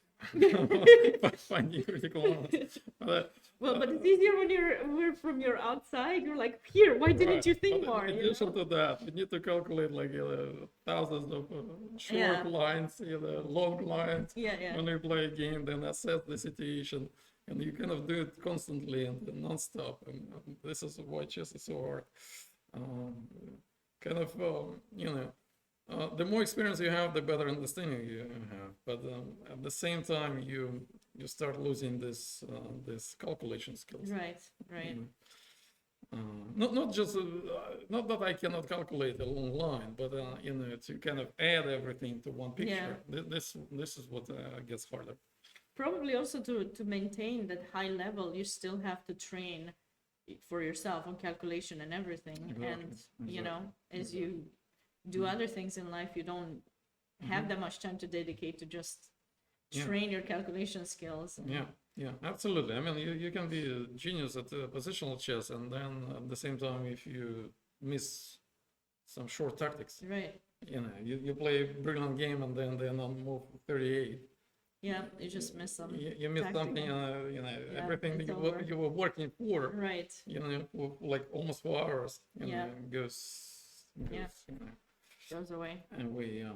Okay, so anything Not so great many we options. can Not so point. many options for black. So then. I still like 26 then. We said maybe 92, right? Yeah. 92, and here, yeah, how do I deal with this 5 square? Yeah, that's a problem that he was able to. Can I ask you a question, Sabina? Okay, Yeah. Bishop C6 was the last move. Maybe he shouldn't have played Bishop C6. Maybe knight, I mean, Bishop C4. Maybe knight C4 was a better option here. So I kind of get nervous about that F5 square. So why not to play simply knight C4? Yes. Of course, white can play rook D1 and bishop C1, but then I trade rooks on the D file, bring the other rook to D8. I feel like this maybe was a better option for black. Here, kind of everything is. But what if I just give up the bishop, like just b3? I mean, Yeah, I mean, is it bad? you definitely can do it, but by giving up the dark color bishop, your other bishop is also not so great. I'm taking on a3 and play even something like, okay, you want to play queen a7 maybe. That's why I'm gonna play solid move, king b8. This position looks quite alright to me. Queen a3 is in there, and everything is covered. All weaknesses are covered. So I think black is doing all right in this position. Anyway, he didn't do this. We're gonna get back to this game. Let's see what's. Yeah, someone told us that Yeah. Kasparov still was training because we talked about calculation 3 to 4 hours a day Yeah. after he retired. Actually, you were kind of friends or in talking with Yeah. in his. I don't know if you were in his team. I think you probably weren't in his team. I know in whose team you were. Right. But are you familiar with him still training? Yeah. Long these time. days even? Long time after he retired, I had a chance to play a few games with him and talk to him about and kind of see like and realize that he still follows chess and definitely trains. No, I think he does it. Yeah, I mean. You think he still does it now, like? Because he's been joining his own like the Grunches tour events and the Sinful Rapid and Blitz and stuff. Yeah, I think he follows chess. Obviously, I don't know how much he trains, Yeah. and it really depends. Yeah. Before all these comebacks that he has, of course, Sure. of course he trains more. But these days, I mean, just kind of. When he's busy with politics and everything, I don't think he really trains a lot. Okay, so let's move on. I'm sure we're gonna find a. Oh, look at this one, Sabina. I mean, this is something really exciting. Yeah, this G3. game. This is so Zachary won yesterday against Justus Williams actually. Okay. So he is a lower rated in a way. I think he's around 2200. Yeah. But he's played a very. Wait, what is happening here? I was going to say. If we Black is take- winning, but rook e5 But is yeah, rook probably a e5, move, right? and yeah. Rook e5 is Queen H definitely one of check the first or moves. queen h4? Maybe Queen queen h4. This is one of those positions where maybe the threat But is you know, stronger if you than the don't- execution. Yeah, what if I play queen d5? Like, feel free to take everything, but Yeah. I bring... Wait. There's this nice line. Maybe we can show it. Queen d5, queen takes h2, king f1, queen h1, king e2, Yes. F3 was, but wait, I just run away. No, It's rook I think, d2. yeah, I think Oh my god. White's attack is stronger than you after king d2. All of a sudden, destroyed rook h5. Since Wait, there's queen h. queen h6, you know, I'm even thinking about something crazy like g6 just to stop rook h5. But you know, I have an extra piece. Yeah, and But you have your pawns. Which one is gonna promote right. first? And I feel like, you know, this. I just wanted to show this g6, but then something like rook e7. This looks really dangerous. It does. Wait, queen h5. Queen It's not h5, over. still not over. Yeah, It's still not over over. at Still not all. over. The thing is that this bishop on c6 is hanging, and I'm about to promote on this side, right? Yeah. So yeah. I mean, to be fair, after queen h5, I think he just takes, and probably something like bishop f3 Okay. looks I good. take an f2. I know it's still not over. It's not over. This is very messy. You take, you actually, because I was thinking about rook f3 and g2 and then bishop f2, but maybe taking f2 is even better. Because if king e2, then rook e8, and I think we already made a few mistakes. I'm and sure we probably, made. This but is what happens this all is the time. really interesting, right? All these lines. Yeah. So let's go back and maybe let's try to find like best continuation. Okay, but rook for e5 seems like seems logical, huh? Yeah. Because g takes f2 is a huge threat. And of course BC is also kind of Yeah, might yeah, happen, yeah, right? that's- And once Okay, the material is equal, bishop we are in f2 trouble. is fine too, but the pawn takes, you take the rook with Yeah, it, so rook you have e5, to- rook e5 is definitely best move. Now, well, either right away or queen h4. I like queen h4 because it gives us Yeah, more more options. yeah. Yeah. But okay, do we like queen d5 for white? We like, but let's take a look. Maybe h3. Yeah, h3. H3, the issue. I'm thinking gf and f3, yeah, F3, yeah. or f3 directly. One or the other, yeah. Or even b takes c6. By the way, might not be a bad move either, right? I mean, when I look at this position, maybe g takes f2 wins that spot, but you know, just simply at this one, b takes c6. It stuffed queen d5, And queen also, b5 too, both. and we keep all threats, right? Yeah, no, this is bad. So I think our first intention to play queen d5 was right. Okay. So threatening rook h5. I was maybe a little bit too ambitious with taking in h2 and going for the line, but bishop f3, someone's suggesting also is an option instead for of white. okay, here bishop f3. Let's take a look. But we can probably push g6 now because we don't have the queen close enough. Plus, I mean, rook h5 is not such a big threat. Like in a line like this one, for example, king e2, Yeah. We can go rook e8. rook e8 immediately, or I actually could have probably also taken here. Yeah, no, Again, I rook don't e8, I think- love rook e8. yeah, I think it yeah, wins the the bishop spot. has to stay there. Yeah. The bishop in c6 is important. But You can't move that. Oh, but this might not work because of bishop e3. No, but I wanted to go rook e8. Yeah, but after rook h5. Wait, what No, was- you're right. No, you're right. I don't take an f2. Right, just right, go- right. Yeah, I just thought maybe g takes f2 wins as well, but no, of course rook e8. but this is very sharp. Bishop f4 just to stay alive, right? But probably not. He takes on e1, or he takes on e1. Even this position is not necessarily so clear, right? Because I mean, one check on the h file and white is winning. Mm-hmm. I don't see how we can check on the h file. I don't know. I like black here. Just, but I'm not entirely sure that actually black is winning in this position. Okay, this shows how complicated the position is, and no, it's very exciting. And let's see if he will find all these moves. I mean, they both will find all these moves. I'm gonna move to the next game. I thought it was another interesting game. Sam Hanyan black and Tyson Brady white.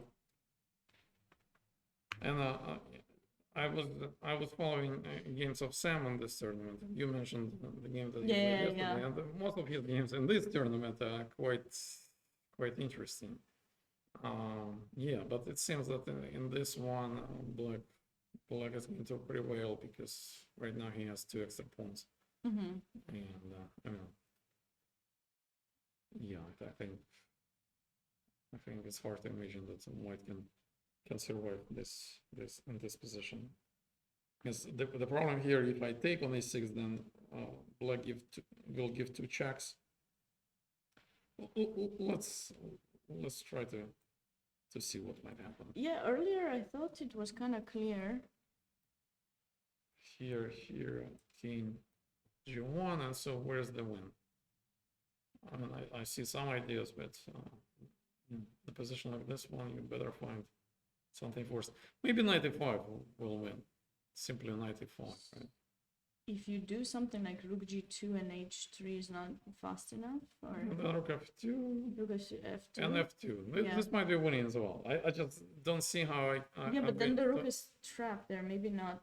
Maybe and I don't see how I activate my knight. Yeah. If I had a clear plan, I mean, this would work. But frankly, I think Yeah, you want knight after e5. this, I'm going to win the game because there is no rook f6 here. It's simply Mm-hmm. rook h2. So you kind of have to take, and this endgame must be winning. Must be. You have be. way too many pawns with Yeah, black. I mean, I cannot guarantee it's winning. Yeah, Rook I'm not index, you sure. never know. But No, but you take b2. That yeah, pawn should yeah, be. and then b pawn. Yeah. And then your king is cut off. So this is winning. All right. So in this one, it seems that Black is winning. Okay. Check out this position. So only 2 pawns were traded. Yeah, I saw this position. I like that idea of queen f3. There's some tactical ideas that could happen, but you know, these positions, I always like. I never was sure what is going on. I played some myself. I don't know. If you get some e5, e4, or white gets you know, e4, e5, should be great, but you don't really get them. And when you get them, you have to always look for knight f5, knight f4 ideas. Yeah. So I don't know. And in this particular game, e5 is so hard to play because Yeah, that's knight f5. However, white wants to play e4, E4, e5, E5, right? and then something. And then Yeah. even knight d6, second on d6 and opening the bishop on b2, right? or Maybe knight b5. Now we have the b5 square with white, Yeah. which black doesn't have in b4. So yeah. e4, you have to go knight c7. So most likely, unless you have something else. But Yeah, it seems kind of a symmetrical position, you know, almost like equal, right? Almost yeah. same pieces. However, yeah, might not be so easy for Black to play. Actually, now I feel like I would prefer Knight white. h5. Knight h5. He's forcing one of these moves, queen g4 or queen h3. Queen e5 is He's also. gonna play g6, or he wants to just go back. I think he will just go back. Yeah, but that isn't the queen in h3 better placed than in g3? Might be. Let's try. Unless he has knight f4, which I don't think he has. Just No, believe it, that's yeah. that's. Because, Oh, what about queen g5? Is queen that an g5. option?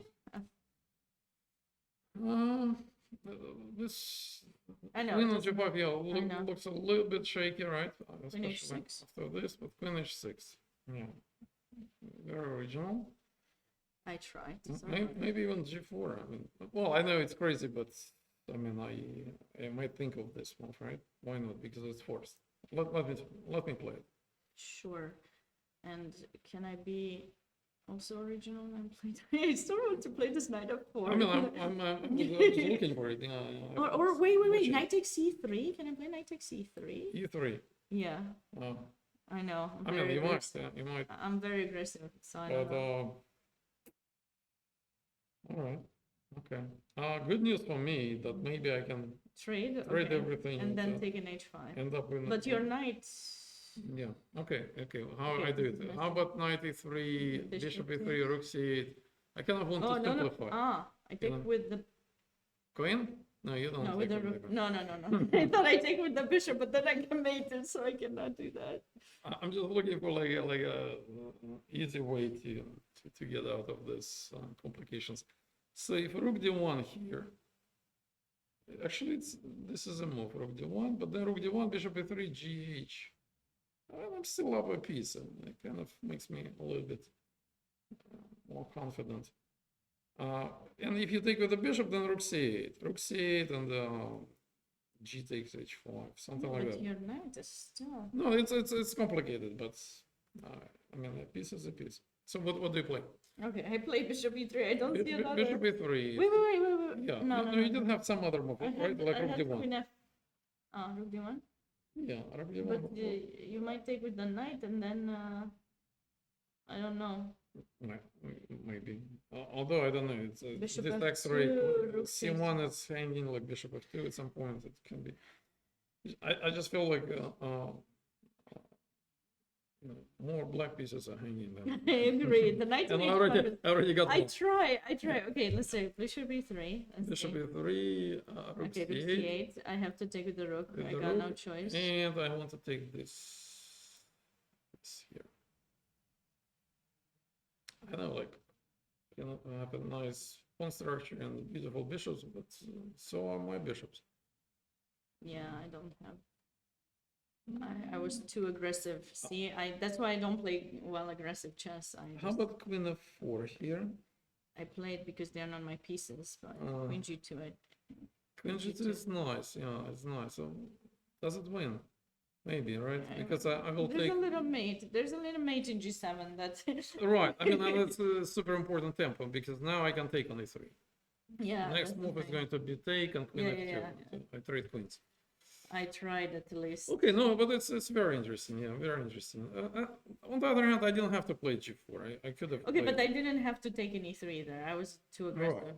Okay, if you don't take. But I'm pinned, so the Yeah. problem is if I move the knight, you trade, and then what's going on there? So yeah, how we. You trade. I have to take back. You do have g4 weak now, and Maybe I have e4. If I have e4, I'm happy. you think you can play it? No, I don't think so. I mean, the only reason why I want to play is so you don't lose the knight. Yeah, but you might I play know. knight g4, right? Yeah, but What's this position? we did knight takes. and Knight two? f2, yeah. I mean, it's just that I like the material. I like the material, I like the bishops. So, I understand. How something many like pawns do I d4. have? Oh, Because if I get your bishop, I'm happy. You know, you give up that bishop, the whole. I queens- understand, but queens- it's not over. I take. You have to take with the knight. I wanted to take the bishop. Yeah, but then I will take in d5, pawn takes, and Yeah, but I also you get have this a guy. knight. Yeah, I know. And then bishop b6, and I thought Okay, this is. takes in c4. I thought this is good for me, but maybe I was mistaken. Rook yeah. d3. Oh, I can't play. No, rook no, but d3. you can play CB here. No, that's a cool. Wait, you have rook g1. Or rook g1, yeah, Yeah. it's something that you usually don't have in such positions. Yeah, and again, this is too far. We kind of just you know, trying different ideas in this position. Although g4 is a critical move. If it works, it works. So the big question is like, what black wants to play after queen h3? Sorry, I need to tell people here. I was trying to create a command, but I should have done it. I'll do it for next time. After queen Okay, h3, what if he goes back? What do we do now?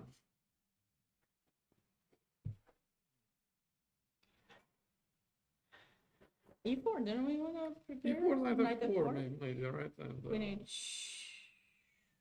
don't forget about e2 square. Yeah, Like queen I realize. queen e3, maybe, right? But then I'm pinning myself and then then I'll have lots some e5. Yeah. Maybe it's not the best moment to play e4 here. I mean, it's quite possible that this is something he wants to play. Yeah. One of those positions that we should probably come back Yeah, and then see it doesn't yeah, look tactical at all yeah. because it's so like everyone has really nicely placed pieces, but Mhm. those are the positions that are the sharpest because you know they're kind of hanging but not quite. Do we want to make this second round and then go back to game number one? Yeah, sure. Especially because we, Well, game number two, but yeah, yeah. yeah. Oh, by the way, we haven't seen this one yet. Yeah, because we went directly to number three because I thought that was interesting. That Sicilian. We'll get back to it. So black is down a pawn, but the pawn structure is very typical for the two knights defense. And I Yeah, think that's that what it was. Yeah, this is what it was. yeah. Um, So I do like black. I don't know, does white have time to get the bishop in g2? If so, then probably is fine. White is fine. Should we go knight? We go knight d4? Probably not. so I black know you were right. playing this line Yeah, because I black. studied it too as black, but Yeah, knight d4 is one option, or he can simply go knight f6, rook b8, and then knight d4. And sure, white is up a pawn, but you know, black got such an active yeah. position thanks to that pawn, to right? that one, yeah. Yeah. I think you had a nice win. I remember with the black pieces, didn't you? I had a couple, yeah. Or maybe a couple. Yeah, I know one. I don't remember against who. I played with Gregory Kadanov. Maybe that was the one. Nice game at the US Championship. Yeah, I sacrificed a couple of pawns in the end game, and you know, black pieces had the domination despite being down 2 pawns at some point. You know.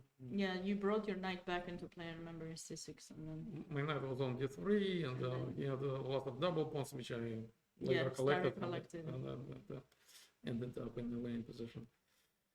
Okay, so I would say, yeah, I mean, compensation, but anything can happen in this game. Right. Yeah. All right. Back to that one that I really liked. I mean, I really think that c5. I will check it later with the engine and see if it was. I think someone told me that they checked and it seemed decent that c5, but Yeah. but now what is happening? White brought their king to b1, which is amazing. So we almost, we did guess Some of the yeah, d5. D5. Yeah, I was saying maybe d5 will be played, Yeah. but we kept trying to take with the rook, so it looks yeah. like he went with the bishop. He played simple chess and he played bishop of 4. Although it also it's not so simple because white has some discovery moves, right? Like knight a5 is obviously very tempting for white in this position. Yes.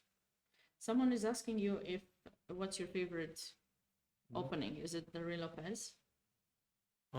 Do you have a favorite? I mean, It's always hard for me to answer that question. they call it Spanish torture, right? And I've been playing this Ruy Lopez for, I don't know, 30 years now. Yeah, so is that your... No, I mean, I kind of liked it because just as we saw in Victor's game, you know, after move 20, almost all pieces are still on the board. Yeah, Even though that black is usually slightly worse, but you know, when you play someone, you know, maybe not as experienced, or if you want to play for a win, it's not such a bad opening. In fact, it's a great opening. You know, you almost equalize out of the opening. Look what they played these days: D3, C3, and they tried like they try to go for like an absolute minimum. And then if you are a strong positional player, you really have some chances to maneuver and outplay your opponent. Yeah. So I did like this opening. But it goes, it's fine for both colors, I think, right? Like, Sure. It's one of those classical openings. You know. But generally, I've always been more aggressive with black than with white, because with white you just want to get some slight advantage and try to squeeze and play a long game. With black, I never like to be in this situation. So that's why I played some gambits. In fact, in Ruy Lopez, I played the Marshall attack. I played this bishop c5 lines that are more aggressive. Maybe you need to know them a little bit better than your opponent, or just in general. You need to memorize some deep lines. But I really like those lines because you know, by playing them, I could get active positions and often win even with black pieces. and do you recommend people to learn both, right? Like e4 and d4 to get more knowledge in both, like if you're playing with white? I think in general it's good to play more openings. However, look, even if you play e4 and your opponent plays, let's say, c5, you still have such a broad choice. True, true. You can play positionally, you can play d3 on move 2 and Right. like close the position, completely, Back to or you can go forward and, or for example, your can play opponent some plays gambits too. e6, right? Mm-hmm. I mean, French. Again, you can play something open, Mm-hmm. like, I don't know, knight d2 or even ed5, Yeah, yeah. or you can, close the position completely. So it's not just about the first move. It's like Yeah. what But your usually, style if is. you start d4, you're probably more More position. positional. Yeah, Yeah. that's true. However, I've seen people playing d4 and being like pretty aggressive too. Right. Yeah, these days this London thing that is supposed to be more positional has become kind of aggressive in a way too. So even Yeah. that Yeah. opening can be.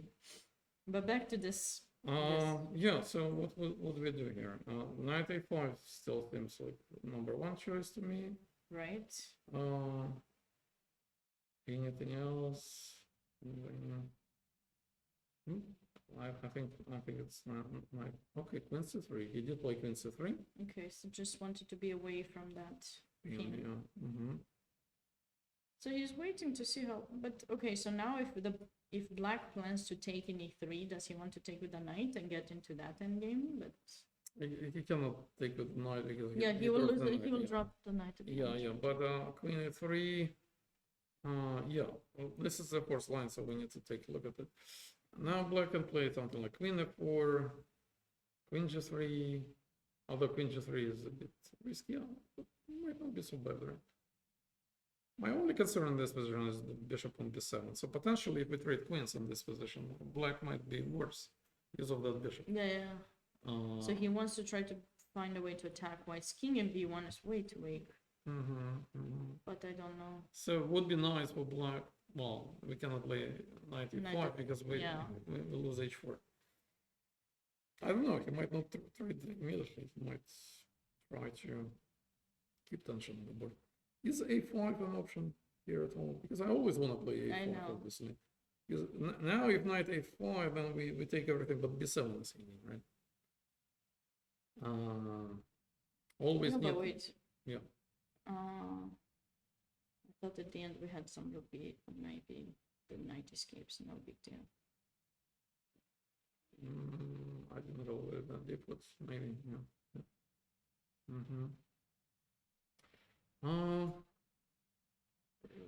No, yeah, it's Should he switch his rooks over, like rook c8, and bring the other rook to d8, maybe in a way? oh, that's It's too slow. I know, I like this move. Yeah, rook c8. It's a pin. Yeah, it stops knight a5. That's what you want.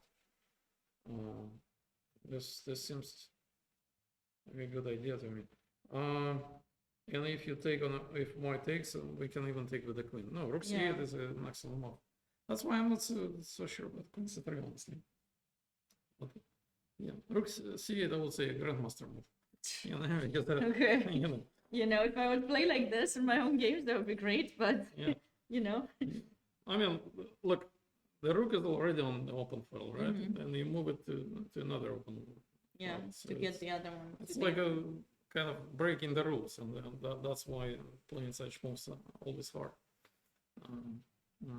Yeah, no, but rook c8 is perfect. Yeah, I think it will be interesting to see if he played this move or not. Maybe he will find something even better. We'll see.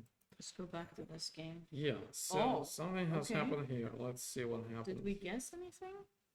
We guessed. We guessed queen e6. Rook e8 actually makes sense because he Yeah, wants to yeah. reply bishop f8 after Yeah, knight yeah. f5. So he has a rook out, Mhm. and Queen then f3, bishop d3. And bishop d3. Actually, this is interesting because now the queen in e6 has pressure in a2, so he cannot castle long. That's one thing. But what about if I just trade and castle? Oh, He it traded. did happen that he played queen f5, Queen but f5. yeah, castle and short also. I think John just went for like small advantage. Mm-hmm. Queen's off the board, and he knows that all end games are better for white. King goes But to what a2. about if, wait, Hmm? what if I take with the pawn though? Your knight will not have the f5 square anymore though. You mean like you Yeah, ignore queen I f5? ignore, Yeah. I ignore that idea at all. This is an option, but I still gonna play king e2. For example, you play rook Yeah, d8. yeah. I take. Okay. you take, and now my plan King is E2. relatively simple. King e2, and one day I want to play h4. I don't know when, not immediately, not necessarily I play it right away. So you're not gonna castle long. Maybe castle long is good to me. Maybe, yeah, but I mean, king e2 Okay, is such a so good square. h4. But I will meet h4 with g4. Sure. That's why I'm saying, you know, I'll wait Wait for a till- good moment. I might even play rook d1, trade rooks, maybe. Okay, so my worst place piece is the bishop. Maybe I can go bishop f8. Okay, bishop I need f8. to be careful because I've lost a rook like that in the past. I know bishop Yeah. d4 is an option at some point. You mean like, yeah, on Yeah. f3 or bishop f4. Yeah. Immediately, yeah. Maybe I need to be. But we cannot play bishop d4 in these positions because you will take. Yeah, one I'll of the take. knights. Luckily, Yeah. it's Yeah. not. I lost last US championship like that last round totally. Much better position. Mhm. Much better. Probably close to winning. I forgot about my rook. No, you see, this is what we were talking But about. kids you know. these days, you know, their tactical ideas, they Yeah. know them well. If No. you mess up, Yeah. and I got it, I outplayed my opponent so nicely, and then And this is really frustrating, especially these days, because yeah, I remember like 20 years ago. I mean, it has never been easy to beat, like, let's say, a 1900 player. right, But somehow, I would normally score 100 out of 100. yeah, of course, These days, and I'm not talking about myself. Even like, kind of young 2600s playing against 1900, no, they're not gonna score. yeah, you don't, yeah. you never know what they Right. can, Simply because the Yeah. 1900s know the theory better, and they're better at tactics. yeah. Well, they have so many like places where they can do tactics online now. Exactly. Yeah. That if someone doesn't do it, it's just because maybe they're lazy or something. But if they do it, they have big chances to score games. And what happens, you get like a worse position out of the opening, and then it's tactical, Mm-hmm. and these guys, they just they're Yeah. just excellent. I mean, they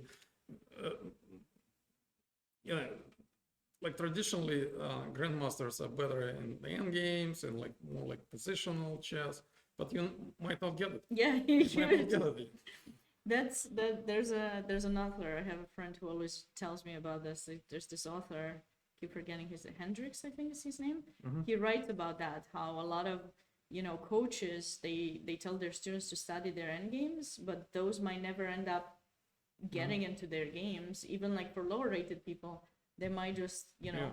So because I personally am not a huge fan of openings, or I wasn't in the past. Mhm. So I completely ignored the opening part, but these days you have to kind of focus on that, because if you don't, you might not get into those positions that you're so good at, supposedly. Yeah, So it's that's right. That's right.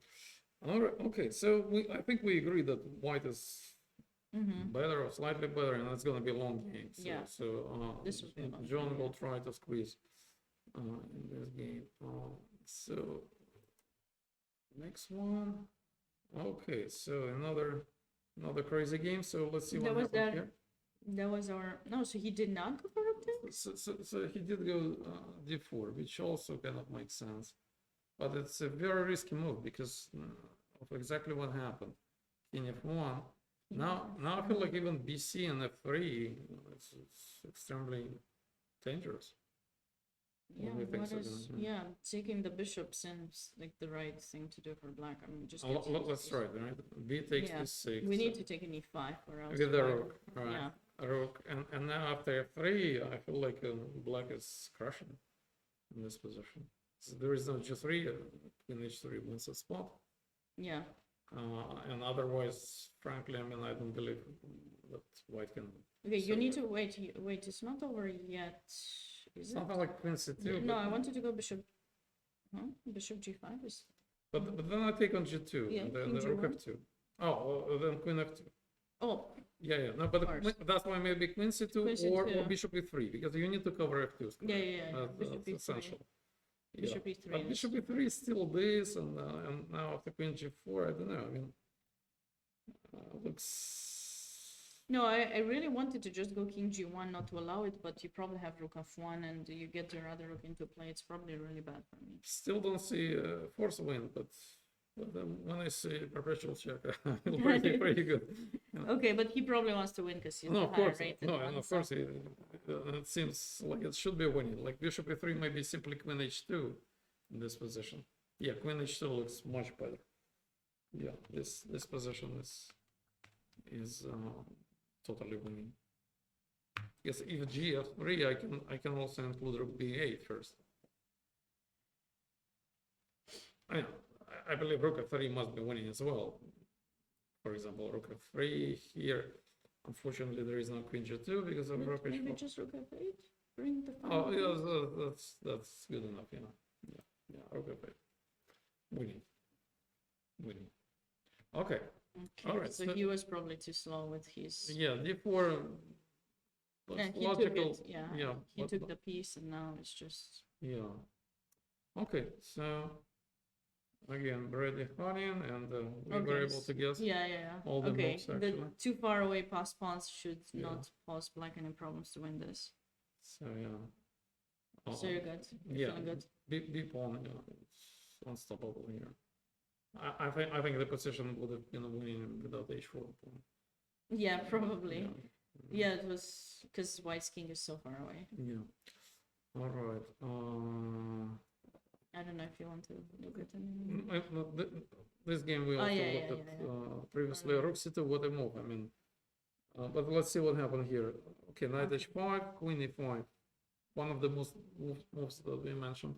Knight goes to f6, and now he played rook c2. What is his idea? This is either a genius move or Yeah. very bad. It's just like, wait, is Victor in your Yeah, he's- your he's- team he's too? on my Okay, team as well. okay, so, Yeah. okay. And he's He not must one of have those guys who pretends to be a genius. Okay, so he has some idea clearly. Oh. What's he trying to do with that move? I mean, my guess is he wants to play rook Rook d2 or C rook to d2. c1? Yeah. Hopefully rook c to d2. Maybe, well, rook c1, Yeah, but I just don't. Why didn't he put the other rook? Because rook he's blocking d2. the. Oh, that's a great question. Let's Yeah, that's why I'm just let's trying try to to think, right? understand. Is there? Why rook c2, not rook d2?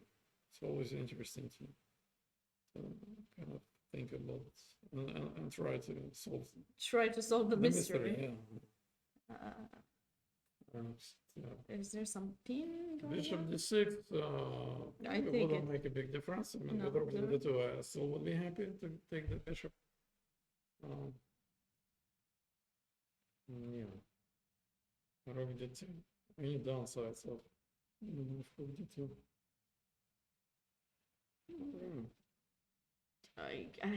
I don't. I feel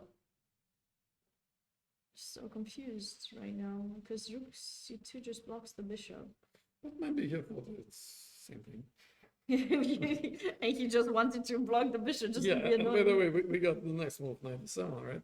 This is and the next move, queen g3.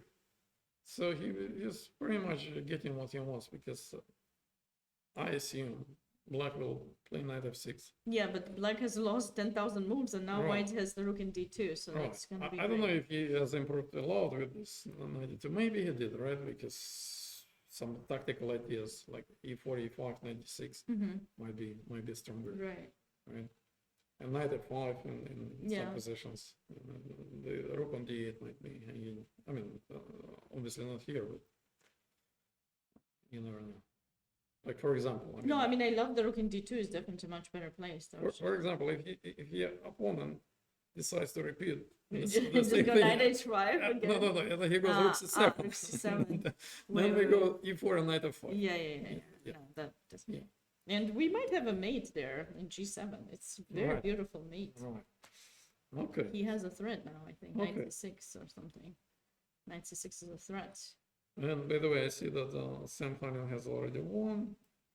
But maybe we can check if that our analysis was good before instead of that, or was it already dead lost? I think. Oh no! This is Yeah. Sam's What game, never analysis? mind. Yeah. No. I thought the other game was over. I thought the other game Okay. with Zachary Gergely Cantor, that So one. why don't we go back and Yeah. kind of I don't know. I appreciate you being here. If Yeah. you have to go at any time, just please. let's Let's do one make more time? Okay. one more round, Okay. and then, because it's always interesting kind of to see like what if what Okay. we said actually Yeah. made any sense, right? I know. I know. I was like, Yeah. did we guess any of these people's moves or Right. not? Yeah. Okay, so what do you think about this position? Again, with So- that compensation, kind of nothing. I'm surprised by white c4. Is that because that move wasn't played earlier? He's trying to block the pawn in c5 somehow, or get the d5 square to come back knight c3, knight Default. d5. I think he realized that he is pretty passive, and at this point he is probably happy to give up the pawn back for the bishop, Right. like knight c3, knight d5. But then he will also have the d3 pawn that will be weak. I don't know. Does he even manage to do that? Yeah. I don't think he has time. Well, Because and now if you go knight c3, for example, Yeah. we want to trade everything and knight d4 maybe, knight or d4, maybe queen d1, and something like a 4, yeah, right? I mean, we Yeah. are giving up the light squares. Let's show this yeah. one. Oh, he played it. He did play this, and what you suggested, Sabina, makes sense. Takes. Takes knight d4. Of course, queen d5 is also Queen possible, d5. but knight c2 will be. Well, What I don't like about queen d5, it looks great for a move. You move back, and then there is this e4 rook e5 idea to trap the queen, which right, but he probably He might do this. okay, quickly. rook f6. Now I can always take on d4 and then c5, for instance. So we need to be a little bit careful here. So knight c3. I mean, the idea is correct. Just need to find the best execution. I mean, I like that position if there is no queen d5. Queen d1 f4, I think black is almost winning there. But queen d5 and knight d5. What about e4 in this position? Is it e4 is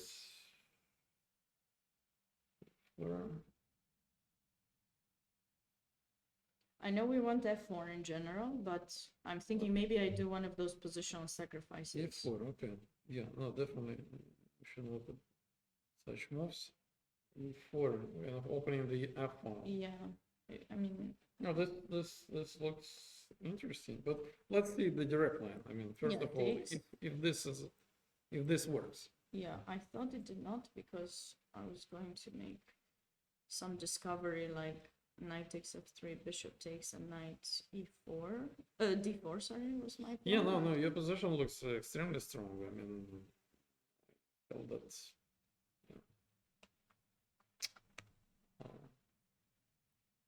At the same time, knight d4, I go back, and somehow everything is protected. Bishop e4, I will take with the rook. I'm not gonna allow you to take to sacrifice on the 4.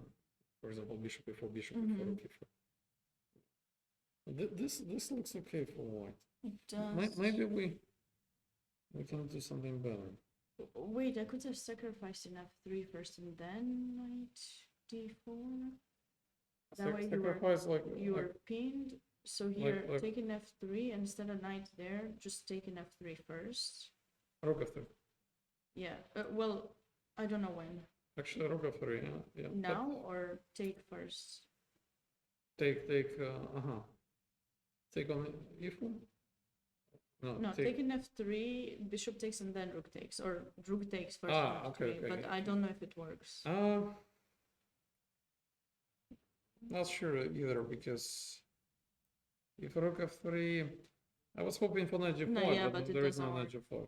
Knight d4, I just go to d3, and no, you have a strong position on this one.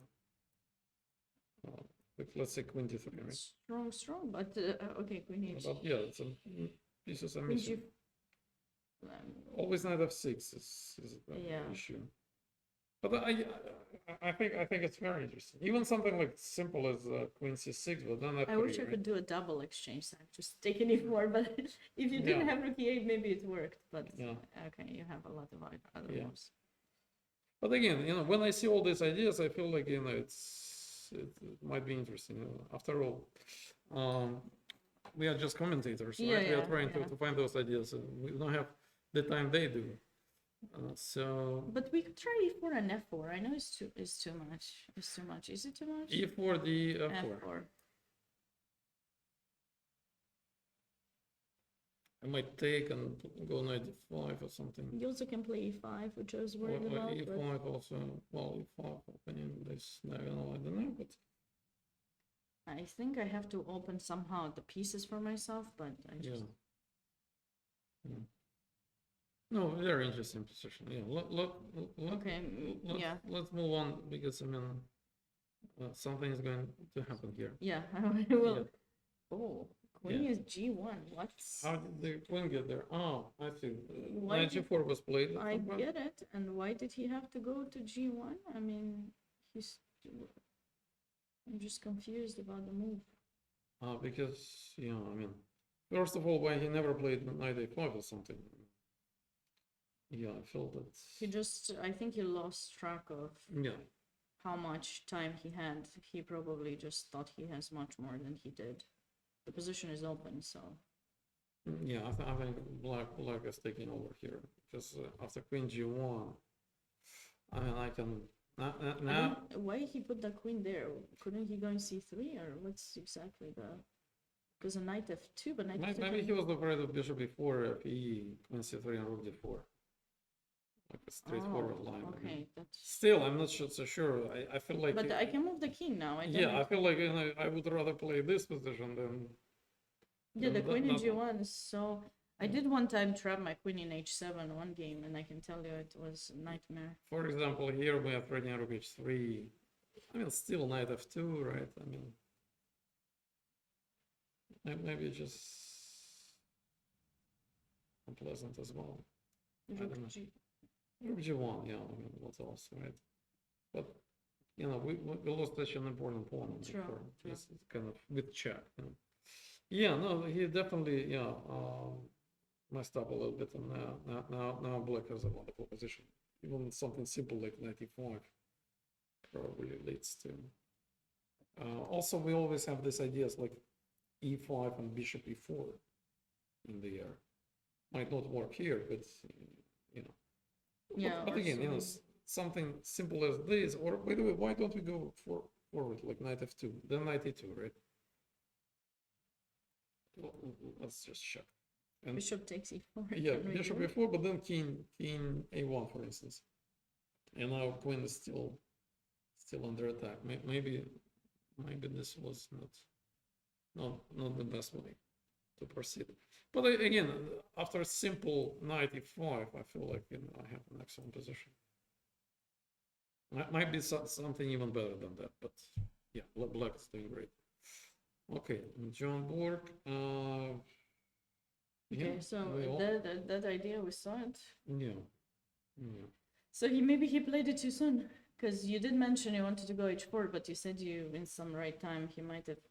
Yeah. Because, okay, now is white going to play h5 in order to keep the pawn in g4 weak? Yeah, probably h5. Yeah. Frankly, not even black will even if black will play h5, it's still quite dangerous after bishop g4. Yeah. But I feel like yeah, h5 is a good move, and then slowly, okay, he did play knight c4. Yeah, I mean, white is better. Yeah. Okay, so here we go. This crazy game. Queen e6. So white is trying to stay alive. Actually, clever move, right? He wants to play queen h3. Yeah, At some point, trade and point. wait, the material is still equal, but But white is gonna lose a bunch of pawns. If Yeah, we maybe take. that's what's gonna Yeah. happen. We simply take on d4. Now you're almost forced to play queen h3 because I'm quite Yeah. afraid of rook e8. Yeah. Unless we want to sack, we can sacrifice the queen. Yeah. I mean, Actually, wait, I take. Hmm? I Take on and the I front? have this. Yeah, I have this rook a3. So if you take with the bishop. okay. Oh no, I don't have rook a3 But because after queen bishop f2 d4, is you mate. still have to go here, right? So for Ah. example, here, I mean, Mate. you have to go queen h3. And let's assess this endgame. Do we have any chances? Chances, I yes, mean, but he's- objectively it's bad, yeah. Yeah, very bad. Even something like rook b8 or bishop e5, something Yeah, the simple. bishop in c1 is just dead. Yeah. So we kind of guessed it right. And you see what happened here, knight f5. Kind of black lost lots of tempest. Way right? too many, yeah. I Yeah. thought he lost way too many tempest. Yeah, and now if you take on f5, then after rook d5, you know, look how the position has changed, right? We Yeah. just had a symmetry now. Yeah. Now the pawn structure is better for white, and he has two bishops and the more active pieces. Yeah, I loved this idea of rook c2. I'm sure he found something. Maybe you'll let us Yeah, know yeah. next time if you talk to him what was he thinking yeah. in that position. But great round, yeah. Yeah. I think I'm gonna Nice, keep going. Yeah, I'm gonna check appreciate you being here, what's yeah. happening. I appreciate you there, being yeah. here. Yeah, I thank hope you for I'll see having you me. again. Yeah. And yeah, guys, this was Grandmaster Alex Onyshchuk, many times Olympic winner for both Ukraine and US and former US champion. So Thank you, it was Sabina. great to have you here. Thank you. Well, some amazing games this round, like very, very amazing. Okay, I'll be back in the commentating chair. Thank you so much for all of you who subscribed. I'm sorry, as we had Alex here, I didn't want to like interrupt his commentary and say thank you, but I just want to say thank you to all of you who subscribed. I appreciate it, and all of you who joined. I really hope you enjoyed Alex's commentary. Like I said, I never know who will join. I'm surprised myself of the guests, and that's why I apologize for not having commands. If I have any of the mods who are, interested in creating a command at some point, that would be amazing. But yeah, it's it's tough for me to do it. I do have the tablet close to, but when someone's talking and you're typing, I just feel like it's rude, and I think it's kind of an awesome experience as it is for you to hear about the thoughts from the Grandmaster guest or the I am guest or whoever is coming as a guest, the same way as you have that experience. That I think is great. I have that experience too here, and I get to ask them questions. So I don't want to interrupt it. So I do appreciate your guys' questions, even if I don't immediately address your concerns about specific, moments in the game. So I appreciate your patience until I get to answer you. But yeah, thank you. You felt so unworthy? Come on, don't be like that. It's not like that. It's just we're trying our best to come up with ideas on the spot, and sometimes they work great, other times maybe not so great. And yeah, again, I'm also very thankful that I get the chance to get to communicate with many of the grandmasters, and they give their time to be here on stream. There's no like they just do it out of the goodness of their heart. So that's just really appreciating from my side, and hopefully it is from yours too. But let's get back to the games, because some of these positions were really interesting. So here, now we know Victor is I think someone on the chat in the chat was like wanted Victor to win and often mentioned his name in games. He's really having this great position here, and I think he's really close to winning. Maybe Black is going to be able to defend a little bit. Sahil has had a great tournament so far, and brilliant save yesterday against Sam Kani, but today might be a little bit tough. So there's a lot of pressure on G7. Obviously, White is not in a rush to take there at all. Like Victor shouldn't make the same mistake that Kanin did yesterday to go for super forcing lines, because Sahil seems to be a really great defender. Maybe I just disclosed some information I shouldn't have. by noticing myself how the players play. This is kind of how you can figure out someone's level, someone's what someone really enjoys doing by watching their games and kind of try to study what they are doing. This is what grandmasters do when they prepare against someone, because you cannot always anticipate the opening that someone is going to play against you, but what you can anticipate is what someone is gonna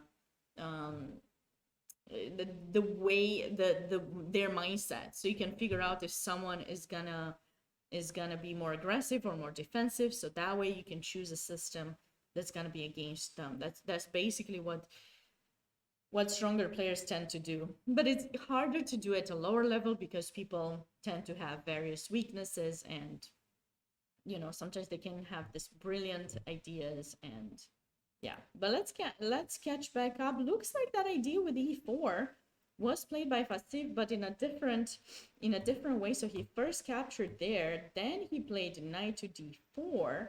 Oh, that was a nice idea. So basically now if you capture, he probably wanted to take back, and after knight here, maybe his ideas with f4 or e4 would work now because there's no bishop. So you see, like, that's why, the difference between doing commentary and being there and playing the game is that when you're playing, you have a little bit more time to consider all of these options. But yeah. So knight d5 and e4, and you'll be back. Okay. All right. You have to take out the trash. Okay, sure.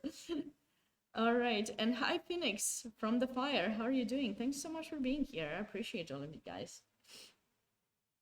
So e4 was played, and now the bishop went back. But now the idea of giving up the bishop for the knight, as we discussed with Alex previously, the idea was that you can give up the bishop, and white might want to give up a pawn because he's struggling with the space, and just to get that bishop and get some space. But I think black's position is really nice here.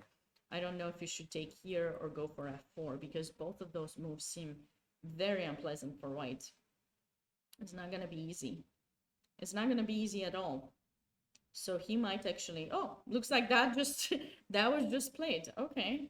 All right. So we are really enjoying black's position. At least I'm enjoying black's position for sure here. So that's kind of cool.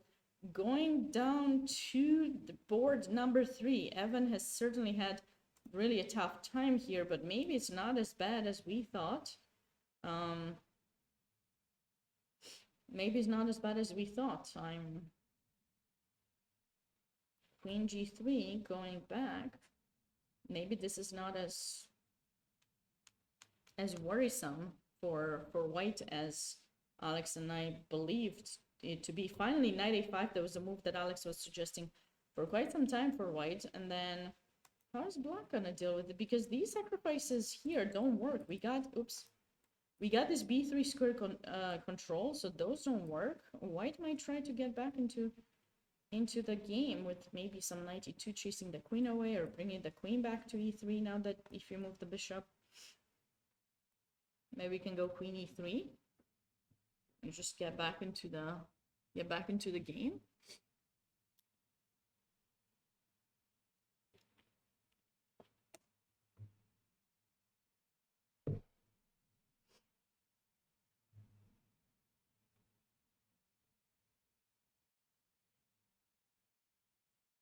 Okay, knight a5.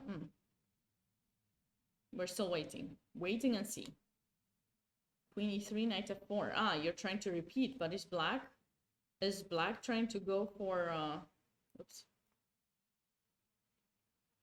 No, maybe now you go knight g4 again, and if I go back here, now you actually do this, because now oopsie doopsie, because you couldn't do that earlier in this position.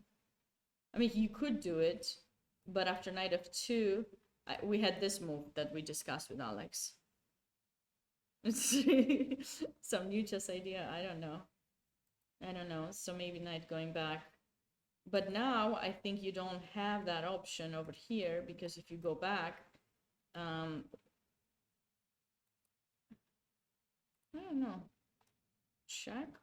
Oh, we have this move, queen e5. So the ideas with king going to a1 or b2, they don't work anymore because the queen escapes from the attack, and then that's gonna be hanging and more things hanging. So, okay, so we have to be careful with white. I just said a silly move. I think we need 3.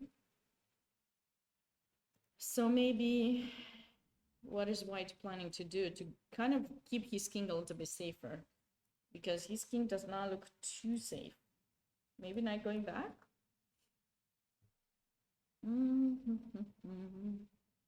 Knight to b3.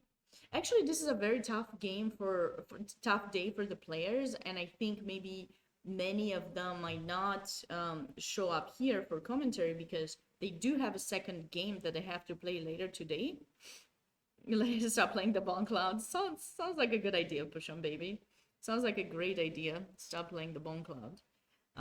Play it on bullet if you want, but don't play it over the board. I think someone was saying that they wanted to play it over the board, and I don't know. I wouldn't do it. I wouldn't take that dare. No matter what you tell me to do, I wouldn't take that dare for sure. But maybe some people are ready to take that dare. Who knows? Maybe they will do it. Okay. Anyways, so this is. They should have a Bomb Cloud tournament. I guess they could have a Bomb Cloud tournament. I don't think they have a Bomb Cloud tournament here, but yeah. Anyways. Okay. Let's see. Ooh, wait a second. What are we having in this position? b5, knight to d2, and knight d4. He's trying to get the bishop. So if you're taking here, we'll take back bishop f4. e5 is black's idea, and he's trying to change the character of the position. I love this move. But do we really? Do we really love it as much?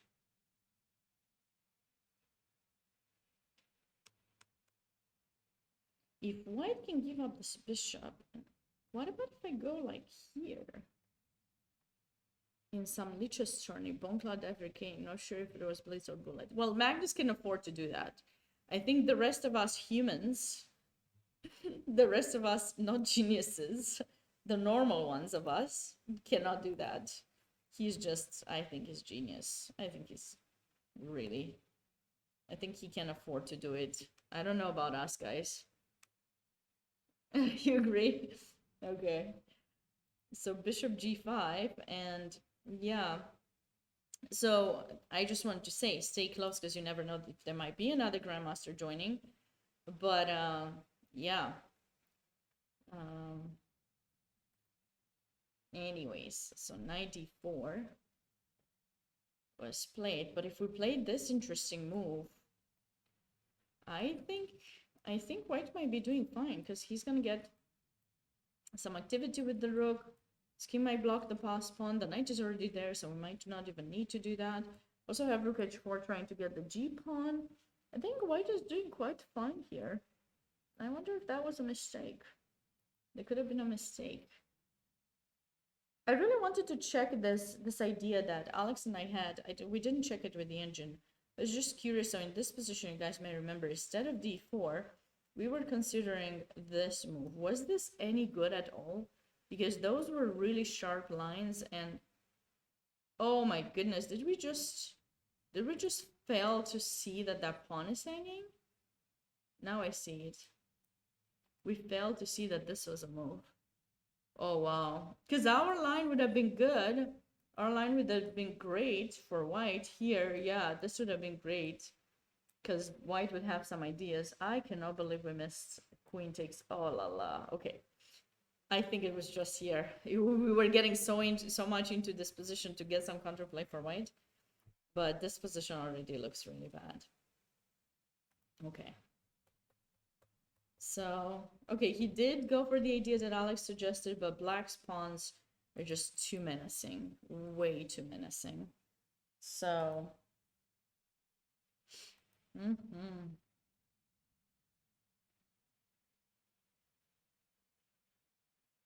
okay. Okie dokie dokie. This is not looking good for Zachary, unfortunately for him. Going back to Matvishin's game, looks like he went after knight f5, queen f8. He went for the sack.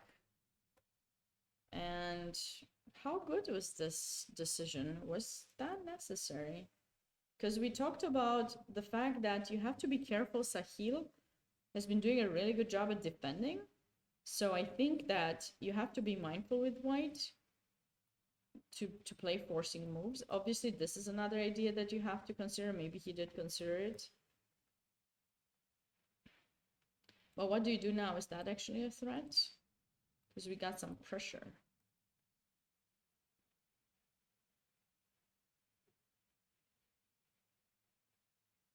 Maybe this could work to put, but we don't have serious threats. You're back. All right, Cook to Live. Welcome back. That is an option. This is an option too, e4. And if the bishop goes back. Oh, wait, we got some stuff going. Yeah, look at this beautiful line. Okay, I have to show this because I think it's so beautiful. If you take with the knight, we have this beautiful line. See, that's why you always look for geometrical ideas, for tactical ideas present in the position every single time. This is something very important you have to look forward to. So here, this is a great thing, obviously. If they take like this, that knight is, oh wait, this knight is hanging too. Maybe we don't take it just yet. Maybe we go here because that's gonna be very unpleasant. So if black chooses to defend there, we could go like, what could we go like what? Knight h6 to g4, just trying to open up the diagonal. Yeah, knight h6 to g4, sure. I guess we could do that too. I was trying to get a little bit more aggressive with e4. But because, yeah. Maybe we could go here to get f7 since black is pinned. He doesn't really have a way to protect f7, so we just go here and grab that. Or maybe you can go with the casual player's idea. But you know, if you're not careful, you might be trading, because you're trading an attacking piece for defending piece, but then another piece can come in. Plus, there are these ideas where they play f5 and then the knight comes into play. So you have to be very careful when you're allowing those moves to be played and when you're not. Is something to keep in mind, by the way.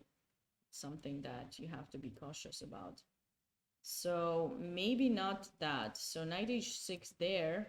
And e4, I like this idea. So if you went back, bam, because of all these tactical ideas present. I think that was kind of a cool line to show. I don't know what black, I guess, might need to take here so that he makes a move with tempo and maybe get a move to be able to defend. But I don't know. I feel that we could even capture in f6 now with the similar ideas before. If it works, let's see, takes here. No, but now he can go back. Oh, he can go here too, my bad. Okay, no. Okay, we're not going for that stuff. We're just gonna take back the bishop, and we still have a lot of pressure. Like this entire idea that he had, although I was really surprised about rook c2. Like in this position, I was really surprised about his rook c2 choice. I didn't understand why he went there and not here. This seemed more natural because usually you don't want to block your pieces. I guess he thought there was nothing, no difference between playing the two, but there's just something to keep in mind that in general, when you're trying to reach a position, double up on a file or, you know, get with the knight on a specific square, maybe you have various paths to get there. You always try to make sure the rest of the pieces are not getting, you know, there's no interference, better said. And I think that's the right word that I was looking for. You don't want to interfere with the other pieces. And I thought rook c2 did, but it seemed that there's no, I don't think there was a difference. But anyways, going back to the game, that idea, I guess, was possible. He did not want to go for that idea. He went for the exchange sack, so he's getting 1 point for the exchange, and he's still having lots of pressure there and pressure on d7. Now, b5 was playing, trying to chase this knight away, but didn't white have a threat? Knight d2 move? No, oh maybe, but b5 wasn't really an option for black in that position, I think. Wait, guys, do I hear a blunder alert here? Am I crazy? Wait, someone told me I shouldn't use the word crazy yesterday. They said eccentric. Am I eccentric? I can't even pronounce the word. That's terrible. Do you guys think I'm eccentric? Can I go knight takes g7? Guys? Takes. Bam. Check queen. Like, I'm sorry. You ain't escaping this in a million years. If queen takes, obviously rook g5. That's the whole point of having the rook there. I think Sahil might have blundered. Unfortunately for him, there may have been a blunder, and that's not looking good. Oh! It wasn't played! What am I missing? Guys, what am I missing? Knight takes g7. What, king h8? I mean, that's the only possible thing that I can think about. King h8, but, like, dude, you're not gonna survive there. Okay, bishop e7, I guess. That's one. Or rook c6.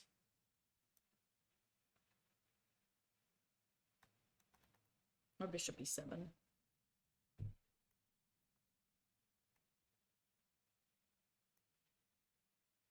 There's no way you can survive. Well, I guess I should be careful touching the rook, because maybe there's mate.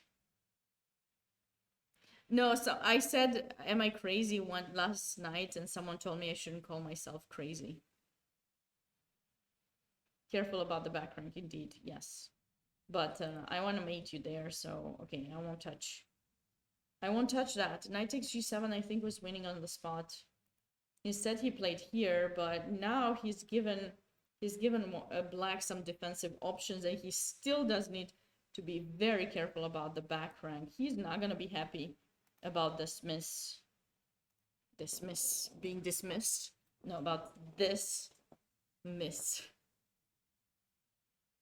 No, I got it. I didn't like the word eccentric.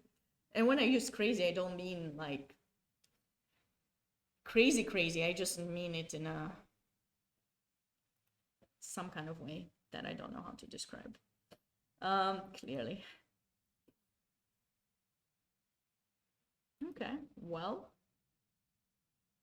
I think that was a miss. We'll get back to this game. Do you guys have specific games you want me to go over, by the way? It's 2 p.m. I'm getting a little hungry, which is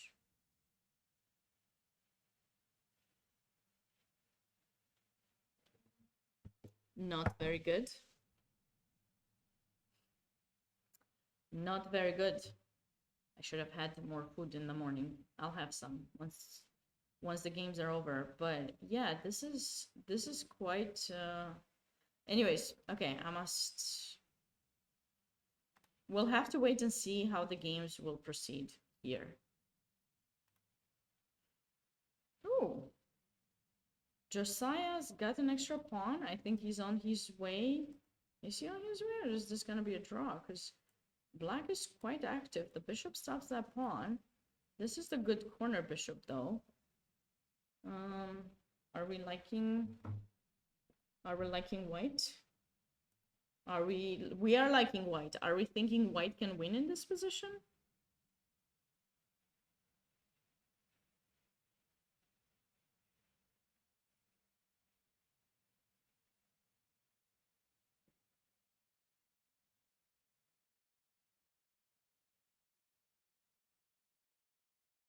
What are we liking in this position?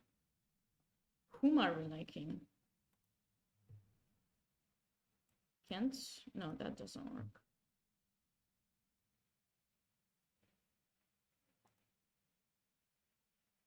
I don't know about that check. So he's just giving checks, but doesn't... I guess, yeah, checks are perfectly fine. But I don't know that you can actually take. Can you? He did take. Josiah has 36 minutes to 4 minutes of Daniels, but I think this is he's gonna keep playing this position. Probably has to go there. I think this is like a small trap. If you're not careful and you go there, you're gonna lose a piece. because when you move the king, that piece will be lost. So, you know, he does need to be a little bit careful against this check. Just make sure to go king to g8. And then this rook will have to go somewhere, and probably here to support this pawn push. But this game, yeah, bishop c5. Oh my god. Oh my god. Immediately king g8. Okay, there was one little trap in the position. Black found it, and I have the feeling this game could end in a draw. So the only hope that white can have here, lots of pieces were traded off, is if he somehow finds a way to get in his king a little bit more, like to g6, somehow circle around and get there. Or if black pushes the pawn, or maybe now he has this threat of playing bishop d4 and try to go rook g7, take the pawn. That could be something that white can think about. Or if you push the pawn yourself as black, which is very natural, I would push it, to tell the truth. Like, I don't know if this has any kind of meaning for white, but this could be something that he's playing for. But black can just try to trade this queen. Looks like Josiah did go for rook d7 instead, but I think this is just very similar, and most likely this game is headed for a draw. What's going on in this game between Miley Jade and Keaton?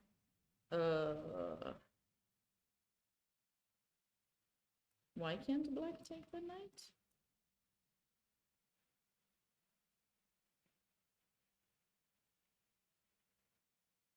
I don't believe this works, because we just take it, and, you know, that pawn is stopped so easily, and if you take, it is black that's gonna mate you first. Bam, bam, bam. So black is the one winning here. I'm a little bit surprised by this, but maybe he was worse from before. Oh, he got his knight pinned, and this is an interestingly nice idea. Oh, wow. This is a really nice defensive move. So black is not rushing to get the piece. That piece remains pinned. Very beautiful move by Maili. And now I'm not seeing much. I'm not seeing much of what white can do. So rook f1 was played, queen takes e3, queen d1, and yeah. Okay, we got an extra piece. Just need to be careful not to allow white's activity, some queen entering from the side of the board, or this pawn being pushed. But even if he gets d7, she can go king d8. She's doing quite well here. This position looks quite slightly better for black due to the bishop pair and the extra pawn. But we can go back to the top games and see what else has happened in them, because there are some very interesting ideas happening here. We did stop around this moment where black got his pawn back, and I thought that had a very good position. So he captured with a rook. He played a 4, which was my idea. I thought it was very important for black to try to push the pawn up and up that side of the board. Okay. Knight e2, bishop b2, queen f5. Okay. We're liking bringing more pieces to the game, right?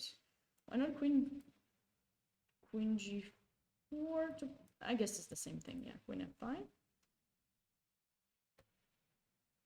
Oh.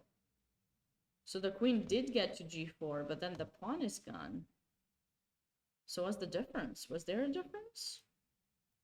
So I just want to know if there was a difference if black had played queen to g4, because we kind of have the same idea, right? The idea is the exact same to try to play here. But now we can take. We actually want to take. I wonder if Grandmaster Durarbeli missed this g4 really interesting defensive move by white, not to allow you to take and get to open up the bishop. I'm impressed with that move, actually. Not that white could find it. No, I just love I'm just talking chess here, not X person saw it, XYZ person didn't see something. But just this idea. This is so cool. So now we're covering this, and you can't open up your position. Small nuance could have made a big impact in the game. Because now we want to take and we want to take. So how, like, you can't recapture like this because you're getting mated in 2 moves, obviously. I mean, that's too easy.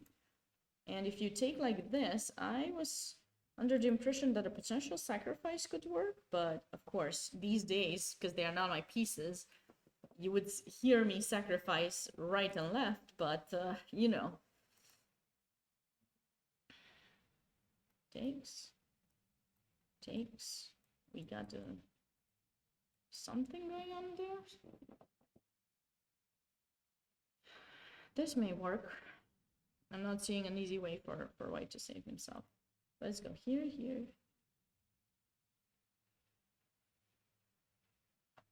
So white is offering a queen trade. If you take here, what's the plan? Maybe this. Sorry, triple attack. That's what I meant to show. This does not look very good. Do we have a way for white to get into a better position now? For black, I mean, to get into a better position than what we got.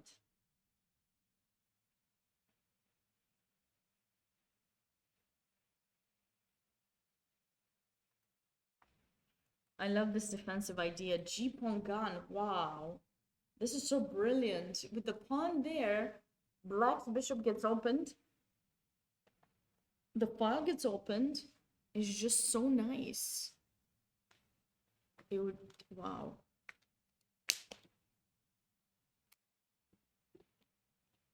He was struggling for quite a lot of the game, and now, you know.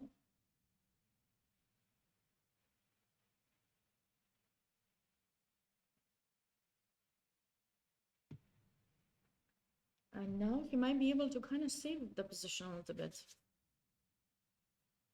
Let's go to the next game. That was a neat. Ooh. What's been going on? Guys, we stopped around here.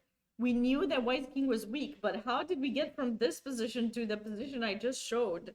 How did that happen? Here.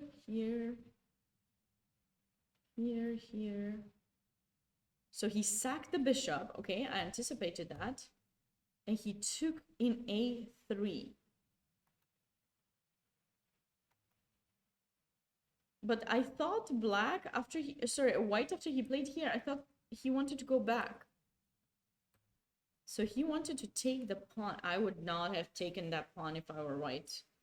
That would be the least of my concern. I know I'm a pawn grabber. I love my material. But my king is in danger. Like, it's too big of a danger. I'm really surprised by that move. Now black has 2 files open, and look at that. Knight there. Threatening the g2. He's trying to trade. And now black found a way to get his queen in the game. I don't think white's gonna survive much longer. Okay, he's just grabbing all the pieces, like... Wasn't this an option too? Oh, this is not mate. Oops. Almost blundered that. But can't we just do this? Because if you take... Ha ha ha. I'm proud mate. But obviously you got other moves possible. Here, for example.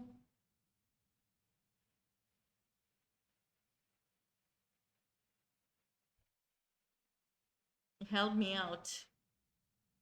Help me out. Is there no, like, mate here for black?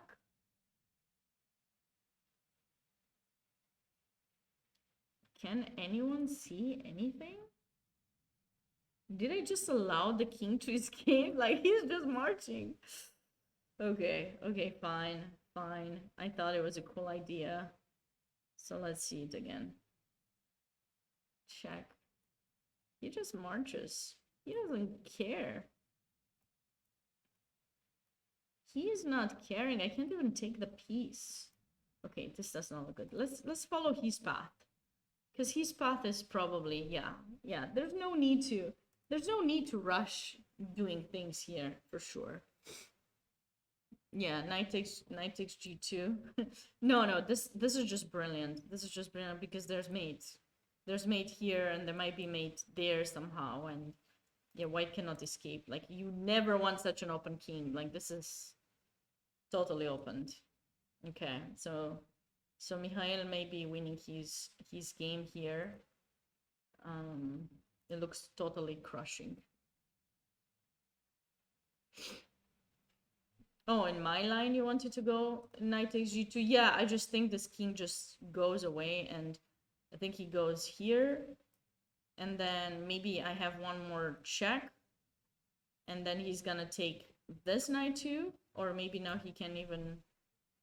No, he's gonna take this knight. Everything is protected. Like, I tried to be aggressive, but it didn't work. It didn't work, Palm. Or Palmits. Did not work. But we stick to Mikhail's idea. I just thought it was made. I just thought that idea was cool. But then I realized that I just wanted to mate there, so I was trying to deflect the bishop, but then I realized that actually this black doesn't have a way to stop white from running away. You know what they say about the knight next to the king doing a really good job at restricting pretty much a lot of squares, so there's no escape there. But yeah, so rook d8 and... Okay. Well, this is gonna be game over. Going on to... John does not seem to have played the line that we discussed, or did he? Okay, so we thought that in this position he could go here and then here, because in case of a capture, he could get the rook out, but he chose to go for something different. He chose to go for here, for this. Knight d5 takes. Knight f4, king e3 takes.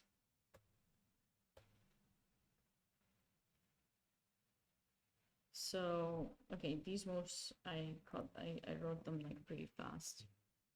I moved them pretty fast.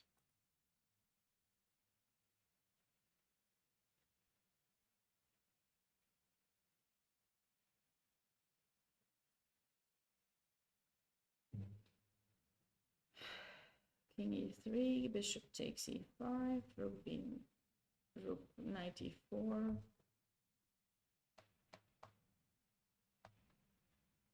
So white has two knights, and black has a bishop and three pawns. Makes you wonder who's better. Makes me wonder who is better. I don't have an answer for you. Yeah, I was about to suggest that move, but what to do next for black? I mean, maybe start marching those pawns. Because that's what black has, like the pawns that he can march forward and try to give himself something. Because the sacrifices here do not work. Like, they would work in some situations where you actually get something, but here you're just like getting into a position where you got 5 pawns for the rook, but I don't know that this is the kind of pawns that you want to have. They're kind of spread apart, so I'm pretty sure the rook is much stronger than those pawns, so I would not go for that line if I were black. But I would probably go c5.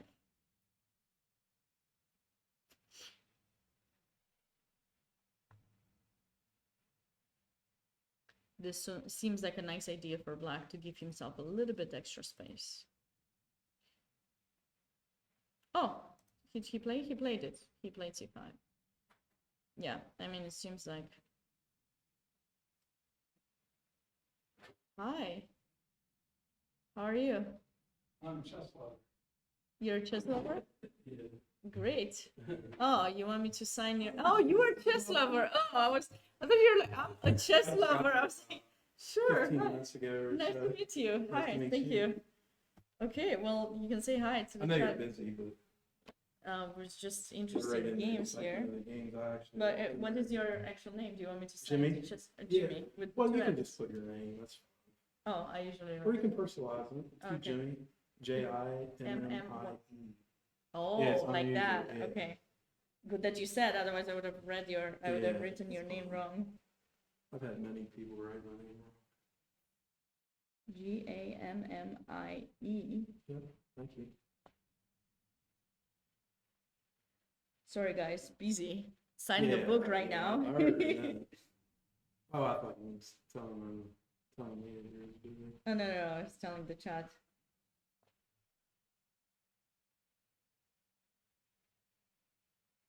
Yeah, I don't want to distract from your lessons. Yeah, we had a lot of people come down today after their games. Nobody, but I had Grandmaster Alex Onishuk join, Oh, and is that right? I guess Grandmaster Rashad Yeah. Babayev joined, so that's nice. That's nice. I got the seats booked, but we had a people position. It looked like. I'm gonna ask him to sign last year. Yeah, wait until he wins. Yeah, it was and it then was you a can- game. Exactly. All right, for those of you who don't know, that's what I was doing. Thank Yeah, you. thank you. And I'll thanks be for back. coming. Yeah, Sure, thanks so much for absolutely. stopping Did by. did you get any, are you good as far as drinks and stuff? I'm good. I'm Okay. good. Thank you. Okay. Thank you. See All you right. guys. So, will you be Do you joining? want me to join you? Yeah, sure. Everyone is, is always happy. To- Decided to stop by.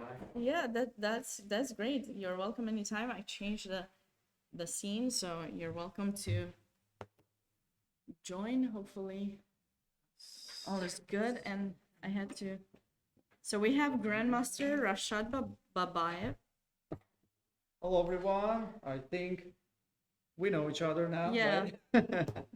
Yeah, it's just Alright. yeah. Nice to be back here. Thank you, Sabina. I mean, I Sure. think it's getting really more and more interesting. I see people like it. I myself got very nice feedbacks about your channel. Yeah. That Yeah. she's doing a great job. I'm like, yeah, Thank I you. myself enjoyed it as well. Thank you. So what's going on since I was I wasn't here? There were some very sharp games that we saw.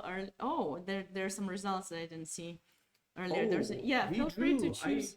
That's interesting. Yeah, Do you he have wa- any preference which one? No, to we look can at? go and check it out because I thought The one I that didn't look at the finished? first board because they finished fast. Hmm. But no, Vasif, I thought he had like a winning position, but I thought the same. I mean, with I- the knight on e2, right? yeah, but his opponent found this like G4 idea at the end. Oh, let's It was see. like brilliant, and yeah.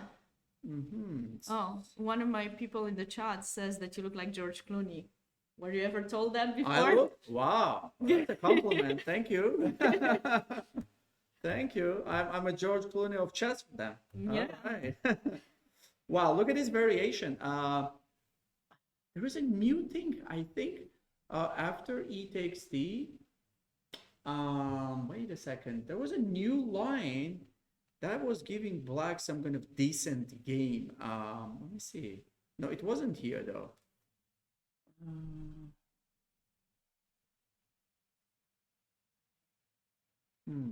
Don't remember. It was with knight a5 or knight d4. Knight d4, c3, b5, bishop f1. All right, I don't remember that, but there was the line where black was getting very decent position. Okay, okay, this is classical with bishop e2 here. Yeah, bishop e2 and bishop d3. I thought it yeah. wasn't so great. I know some. I don't remember what theory says here these days. Like this was an old line, queen c7.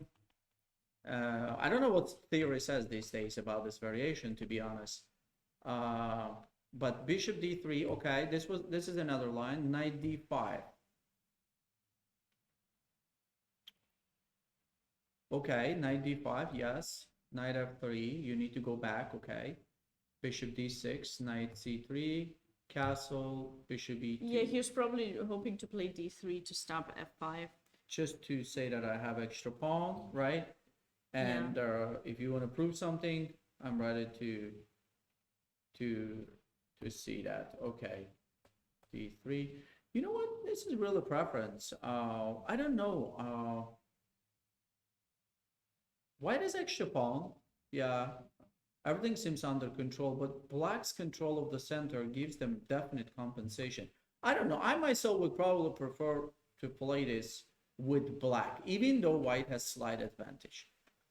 Because black feels to me more aggressive here, and I like playing aggressive chess.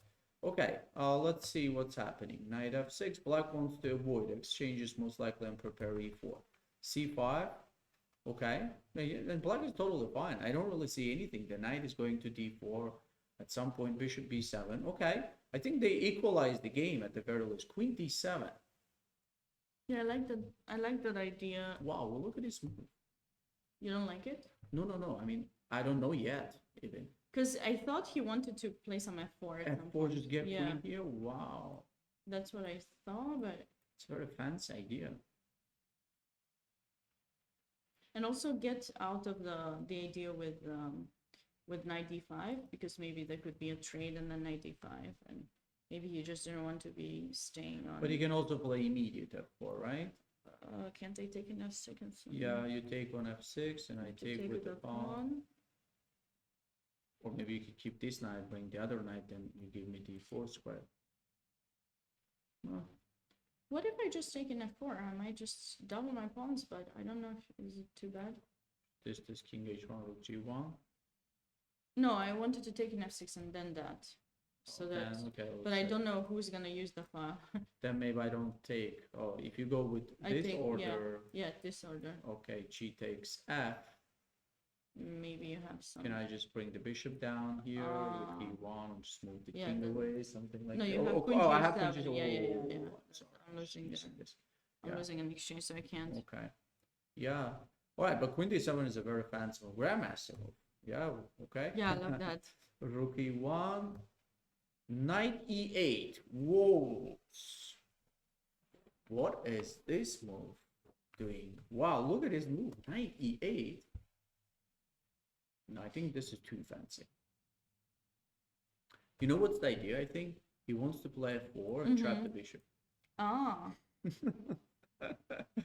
I wasn't sure what that's. We moved Yeah, the I thought knight for just that f4, idea. but I didn't. Yeah, yeah. that And was if nice. if I want to also say, okay, I go back, then he goes back, then what we repeat? It could be nice draw like this. No, you think he wanted to? I'm pretty sure he was playing for a win.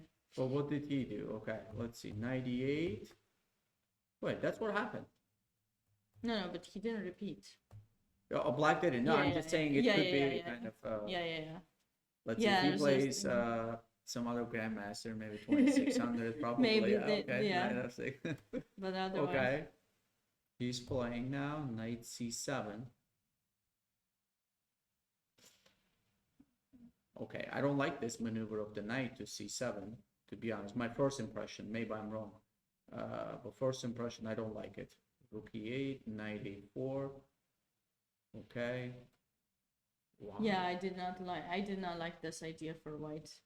We couldn't understand it with Alex Onishuk either, like why that was. Did they stop by Yeah, after yeah. the game? Yeah? No, no, no. They The didn't? players, no, Okay. they No, didn't. I okay. think they just finished because, yeah, I was just looking at the game a little bit. Maybe they finished because there's a 10-minute delay, so I don't know if they finished. What is the mean, point even of this move? He probably just wanted to just go, Alex was saying knight c3, knight d5, and just wanted to give up the pawn back just to get himself some space because he was probably couldn't find what to do anymore. Interesting. Well, with the knight on a4, if we can't increase the pressure to pawn, I was thinking of knight b2, getting knight to c4, and maybe bishop c3 at some point. So yeah, you will play knight d4, but that will lead to a lot of exchanges, which I definitely Yeah, yeah. need. So if black doesn't have anything specific, then knight b2 could be a decent idea just to bring the knight here. Unless again I'm missing something with e4. This is something like this. I don't know. Knight d4. Now what's happening? If I take here, bishop takes e4. Wait a second. So if I move the rook, can I play rook here maybe? But this is something to calculate. I don't know yet, but this is something to calculate, definitely. Take. Here, I don't know, it's gonna be... I don't know if I want to maybe knight, yeah. Take, queen takes, knight f3 is still close, This is f2 is fine. weak. Everything is weak. But I'm defending somehow, probably like 4. Still in the game. But looks scary. I agree, it looks scary. E4 is coming. But still, C4 doesn't feel like in the spirit of the position. Mm-hmm. Doesn't feel like it. By the way, like this kind of ideas could be interesting. So I'm getting ready for the diagonal, moving my knight out of this E4. You don't have G5, so I keep this under attack for some moment of the game. You know, for counter ideas, it could be not bad. All right, we can check now what computer says. C3, rook B1, knight B2. Okay, well, these are the moves computer suggests. Rook B1 is definitely out of human's mind move. I don't know. Rook B1 is difficult to come up, but knight B2, yeah. And let's check what engine says, because we looked at this line, right? Rook E4, knight D4. Oh, look at this, knight D4. Just giving up the We exchange. didn't go further. Bishop E4, knight E6. Queen takes. Yeah, queen takes, bishop takes E4.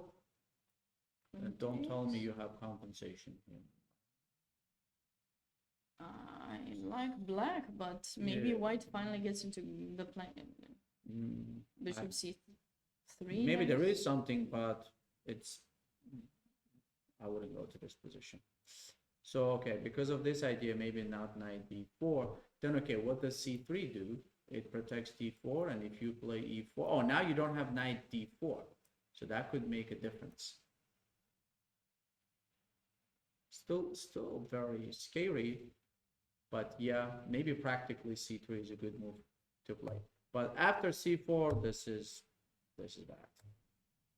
Yeah, I thought he had a very good position.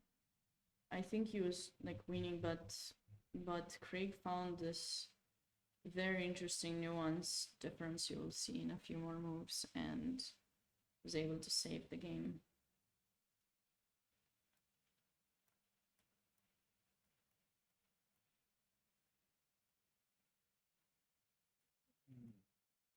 It reminds me that game. Whose game was it? That E4 F4. There are lots of lots of them. Like, You know even that the King's blockade in- game, you get E5 in King is Indian yeah, structure. King's King's Indian, yeah, defense E5 and structure. F5. Yeah, Yeah, I love that it's- idea very yeah. much. It's you It's one of my keep the E favorites. pawn and then the F go and then you get E5 square, you block the pieces and it looks like it. Yeah. Knight D4, Queen D3, F4.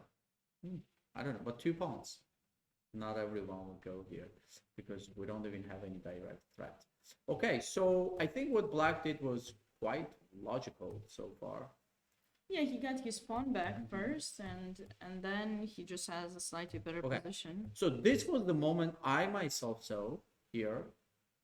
F4, no, not this moment, knight E2, yeah. Bishop B2. Okay, so Yeah, I thought Black is winning. yeah, he missed this idea with the G4. So white just gives up that pawn and doesn't let you to take in G3. So if you don't figure out when to take in G3, Like I was thinking of this move myself. yeah, that's And maybe take and then queen yeah. F5 was But kind of because of which- that, he played. That's how he played, and then G4 was played. And because of that, now white gets queen takes D3, queen H3, and it's kind of crazy. But I was just looking at it right before you came, and there was no way for it's just so crazy because I spent some time understanding why it was that move, you know, why what's with that G4. So okay, G4 and what is the problem? I don't understand. Okay, like Queen G6 something, just to hold this pawn. Bishop F3.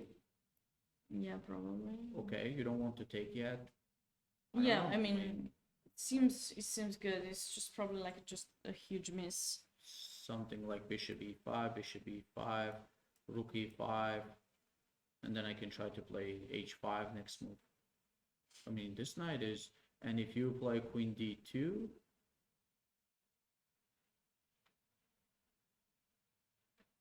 can go back, right? Attack here. Just one second. If you move, I just take here. Yeah. Yeah, it looks. So wait, it looks was he very in time crush or something? No, I don't know. Those moves showed up so fast.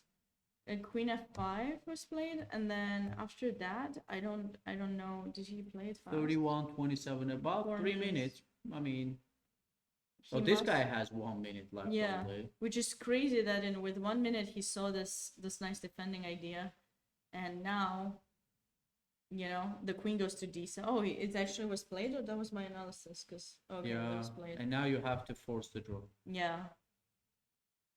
It's just yeah, the queen d7 move is just those hanging pieces and g7 being a mate. There's just one move. He's No, honestly speaking, black should come up with this move. I mean, for the level of grandmaster Vasif, I mean, he's a strong grandmaster. I don't think this moment was very complicated to understand, right? I don't know. I mean, I it's just, mean, or what was the well, calculation with that time? in hindsight, it's always much easier, you know. but I don't know. I mean, But it's okay, he difficult. did. He doesn't. What he could miss here? Like, what was the calculation that he missed? I could understand if you had something you messed up in your calculation after he's not coming. Okay, maybe he wanted to play c4. Maybe he messed up something here, like this move. Yeah, queen h3 is not possible. Because you have c3 or something, right? If you play c4. So okay, let's say this.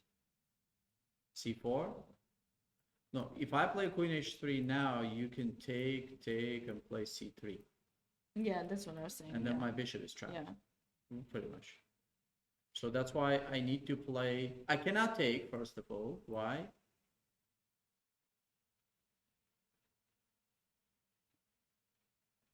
Why can't I take? I don't know. F3. Oh, wait. This one? F3, queen F3. Queen h. Maybe immediate queen H4. Ooh.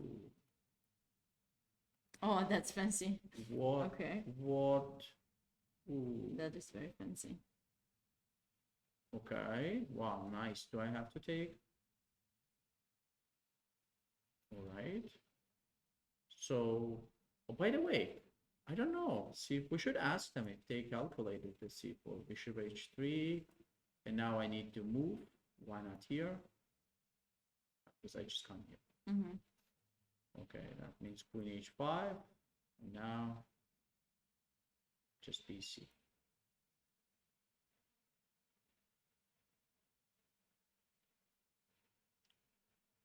I don't know. You know, especially with this time, Mm-hmm. it's better not to force the game. Yeah, it's a really good advice, because when your opponent doesn't have time, they're only looking, or typically looking, for forcing moves, Obviously. and that's how you just keep.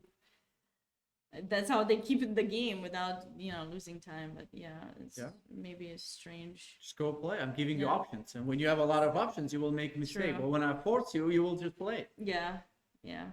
Yeah, just keep the pawn here, and this is still under attack. So the threat is better than its execution, right? That's we what they know. say. But So just keep it there. I don't know. yeah, But of course, it's always easy to advise, as you said. yeah, yeah. Okay. But with that time, I don't know. Okay.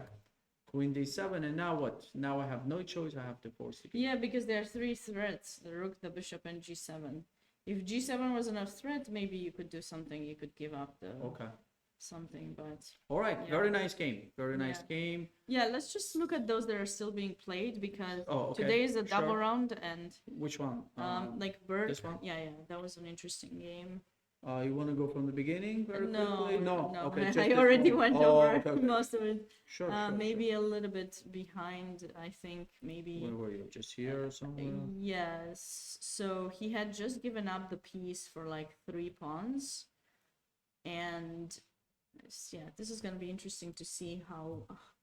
Because I wasn't sure if the piece is better or the 3 pawns. But I like the 3 pawns now that I'm looking at the position. very chaotic position. It's very difficult to estimate immediately. But looks like knight. Okay, knight has a good square here, but the other one has to be here to protect him home Mm-hmm. because it's not an outpost without this knight.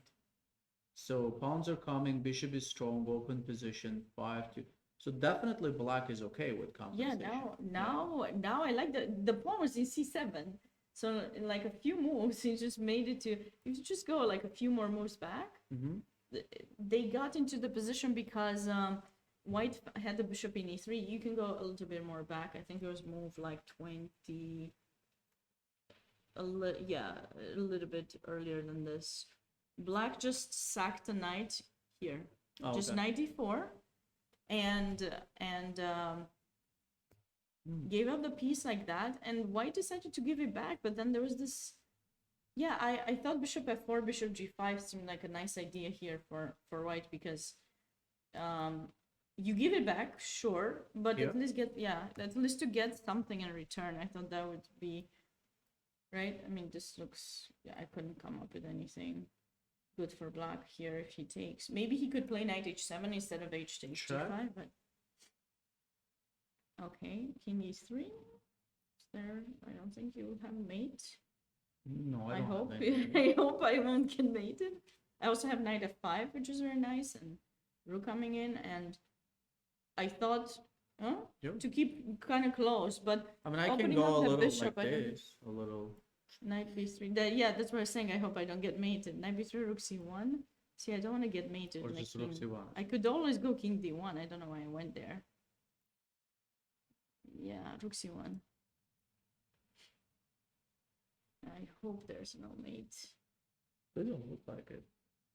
Yeah, but then you find another move like that, maybe c5, c4, and then there it is. It's approaching, you know.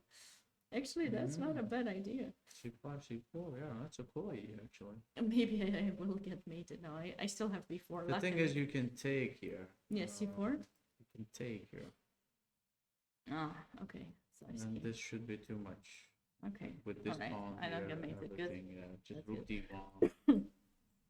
No, not rook d1. Rook d1 actually, bishop h6. Rook is fine, but knight f5 probably. Mm-hmm. Mhm. King d2 also, maybe to stop. So you're saying just keep the bishop, right? I thought keeping the bishop because giving it up, it looks a little bit like you're helping black's bishop in g7. That way you are keeping at least the bishop close. I don't know. It's Yeah, you're absolutely right. And according to Stockfish, it's bishop f4 is a good move. nice. E4 and bishop g5, absolutely, yeah. That's a great idea.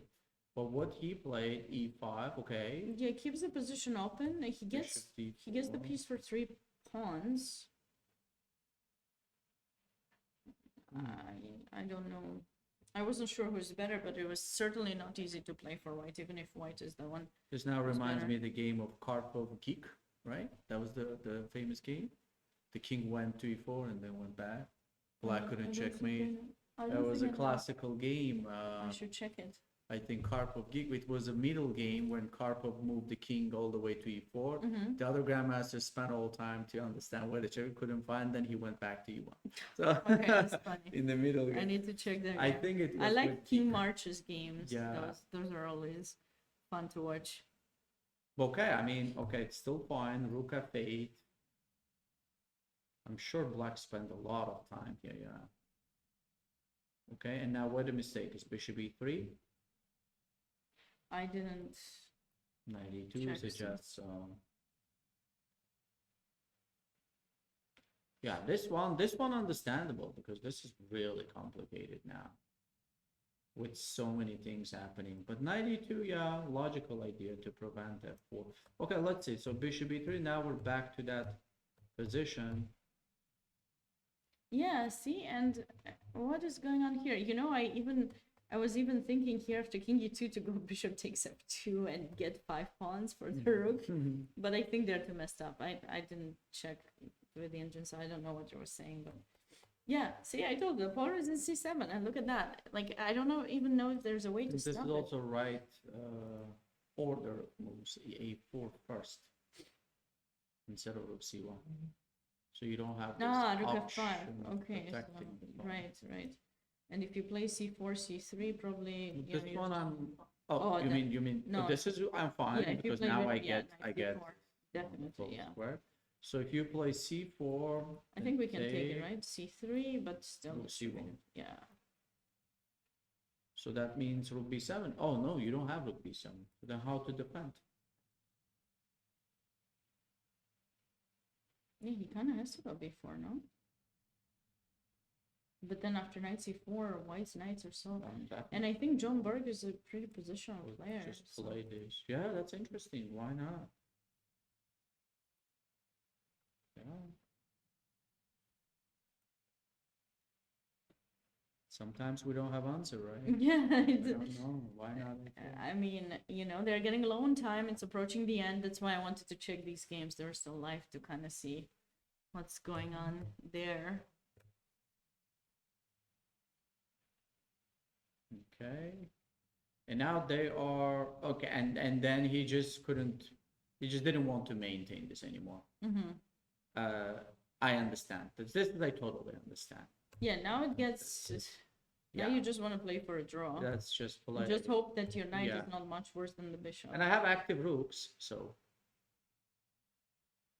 Okay, so that's the. check. Right, he's trying to play for win, and it's white to play.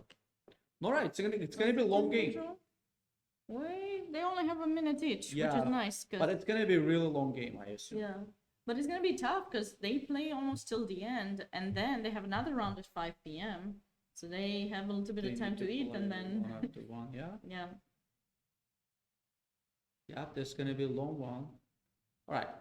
I mean, practically it's a draw, but no, The not knight- actually. and the knight in practically. e4 is very strong. That knight is very Yeah, strong, so it's But already pawn, blocking the pawn. pawn. I actually have concern about this pawn. So I think I don't no, because it's, if we trade rooks, that's the wrong corner. I mean, but I can win this, keep this pawn here. No, but if I trade rooks, Oh, if you trade I all will- the rooks, yeah. But if I keep one rook if you and manage try to win, yeah, which is not easy. So, yeah, so all okay, right, maybe should be a draw. I think it should be one. I mean, Okay, what is the other game? This one? he was totally lost, so I think white is totally Ooh. lost still. What is going on here? He lost a piece on the. Yeah, white wants to trade in the other game. White wanted to trade both rooks. The game is over here. Yeah, this is game over. Are there any other games being played? Yeah. Oh, there's Plotkins here. Okay, not so many games left. I don't know. Yeah, it's approaching the end because I think probably players are about down to their Mhm. minutes or seconds. This one is white. So is what did winning. Iskandar do? Because he had started well with the draw against Nizhnik, but then I don't know. I didn't see him anymore, but I mostly focused on the top games. Yeah, now he's winning. So this is interesting.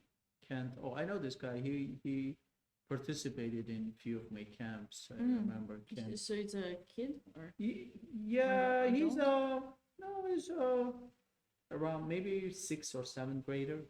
I Mhm. think. Yeah. okay. Like a local player. I think he had a nice game. Nice game Let's see what yesterday. position Today I they think so. have. They're still playing, right? No, it's over. It looks like he won. Oh, okay. I thought he's still playing. Okay. Oh, rook end game. Uh, But this looks But clearly this is one like for black. board number 16, right? Yeah. Okay. This is one. Okay. Yeah, we are We're approaching the end. Yeah. like approaching this- the this is- end. So I think that Oh, is this gonna be winning? Ooh, Should this be is winning, interesting, right? right? If it's two bishops versus one bishop, it's a draw. But versus a knight, especially this night. yeah. Restricted. I think it's one. Whose turn is it? Okay, Black. black. Let's try to find what would we play for black here. Check, he played already. Didn't let Okay. us think of it. But I think okay. So now if you play knight b6, I'll go bishop e6 and just keep your knight dead. Knight You- b6, I can also play bishop b5. I Oh, will king skip- b3. Oh, you bring the king over. Okay. So knight b6, bishop e6, right? you said? Yes, I thought I would just restrict dominate the Let's knight. see. And if I go back, Now I need to improve the dark square bishop. So I'll. maybe you just go to window, right? Oh, that works too. Yeah. Because I have knight c3, bishop b5. Mm-hmm. Okay, now what? King a2 doesn't work, king a3 doesn't work, so you don't have moves to play. Yeah. Game is Yeah. over. King c2. Oh wait, this one is coming. But then check. Now if you play king b2, I win the game. Mm-hmm. So you need to, yeah, that's it. Yeah, king b3 I win the game anyway. and bishop back. Oh, Anyway, yeah, yeah. yeah, anyway. I bishop- like to yeah, like to dominate yeah, in a way that's it. that way, but All right, so this game is this looks looks like, like winning. But it's interesting. I don't think I've ever seen two bishops versus knight. well, I how got did they one force time. it though? Yeah, Did the- White force it? White was kind of. Wait a second. If he could have gotten it with the bishop, it would have been a draw. But I don't know that he could have. Maybe he could have played knight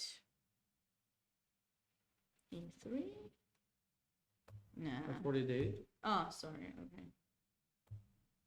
Okay, that's how he forced it. I see.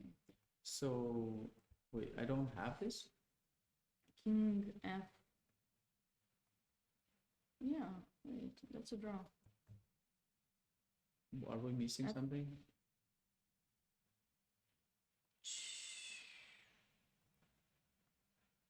Wait, that was the position? Yeah. Knight e3, he played bishop f1, let's check. Bishop Yeah, e6 bishop is e6. Oh my goodness, that's so sad for white. Missing that is there. Wow. Oh, so it's a draw. Well, wait a second. Why? Wait, are we missing something? Why he's not taking? Oh, he is. Okay, that's it. Wow. Whew. Move number 60, bishop e6. so it looks like we got a raid. Thank you so much, #chess, for the raid. We are currently doing commentary at the Cherry Blossom Open in DC, and I'm joined by Grandmaster Rashad Babayev that was very kind to join me today for the final moments of this round 4 of the tournament. So welcome everyone. Yeah, Yeah, that's great. How many people we have watching us? right now we have 70 something, so That's it's good. It's better than usually. So That's nice. how to pronounce my surname? The official pronunciation is Foishor. That's the official pronunciation of my name. I don't know. Do you have a different one than the one I'm pronouncing? No, it? for sure. That's Yeah. how I knew it. I Yeah, knew you knew your- it. Yeah, but in the US, it's very hard for some people to pronounce my name, so I just say Ah. Foishor because it's just Played, easier.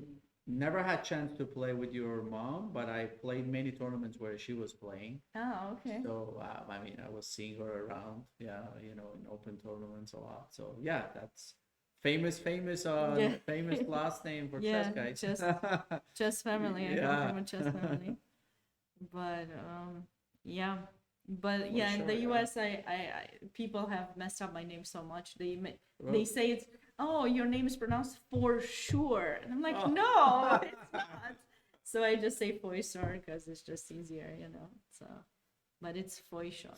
that's the thing with chess, when you start with some kind of name, right? You can't even change it. For example, my name in my passport, it's Babayev with Y. Yeah. They made a mistake when I started playing chess. The FIDE made a mistake. Oh, They put with no Y, Babayev. I see. So now I got the FIDE rating, everything with Babayev, and then you're not gonna change it back to Babayev. Right. So Okay. in my passport I go Babayev, but in chess I'm Babayev. But I'm the same see. person. So. I see. That's interesting. So yeah, in chess, like once you know with that name, Yeah, that's you it, don't want to know, change. you're not- Yeah, I actually was playing a lot of tournaments as a kid with my parents and friends. So I actually got, for a short period of time, there were 2 Sabina Foishors. Two names. One was playing for Romania, the other one for France. It was still me, Oh. but they kind of got Oh, confused. it's that they got And the one of them was winning rating points, the other one was losing. Losing. And at some point, like one of them was supposed to get off the list because at the time you were supposed to have 2,000 rating in Yeah. order to stay in the list. Now they get everyone in the feeder list, but yeah, so they we sent them an email and we told them, you know, I would love to play for France, but you know, French. Although I spent a lot of time there, they wouldn't let me play in their national championships. Otherwise, I would have been happy to switch. That's interesting. But yeah, so we told them, and then they combined it, and they were, you know, I kind of escaped from losing a few of the rating points that I was supposed to. So I survived the lists. Okay, Yeah. very nice. Yeah. So we found draw here for white in this game, and That's a pity. And they just finished. Looks like, yeah, that was the end. but look, computer, the program says it's still a draw.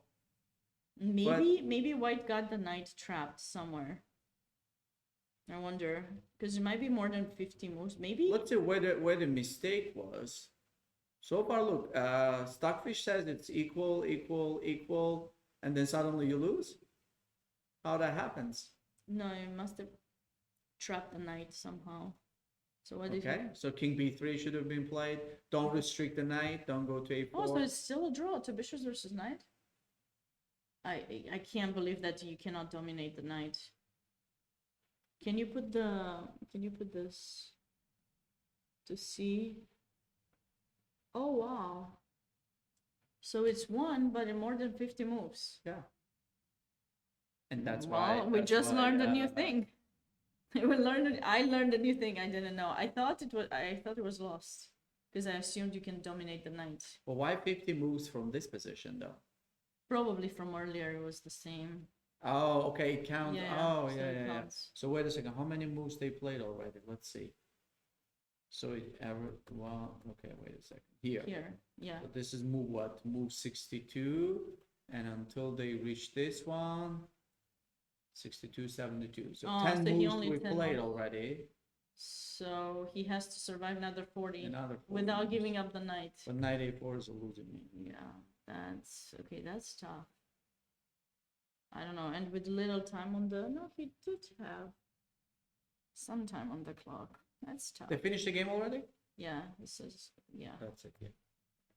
So the only game remaining we have two games remaining.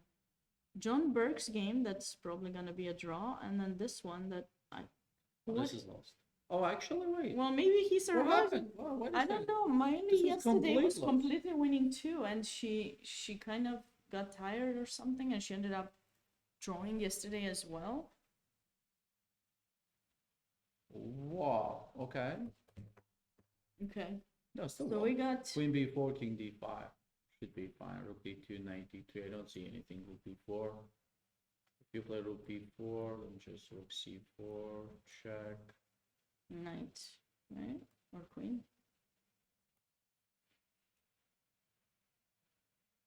Yeah, black should be winning here. Yeah, this knight is protecting the king from any checks. Yeah. So what they played? So This this is is the the move? current position. Oh, this is yes. current position. No, okay. no. It's here.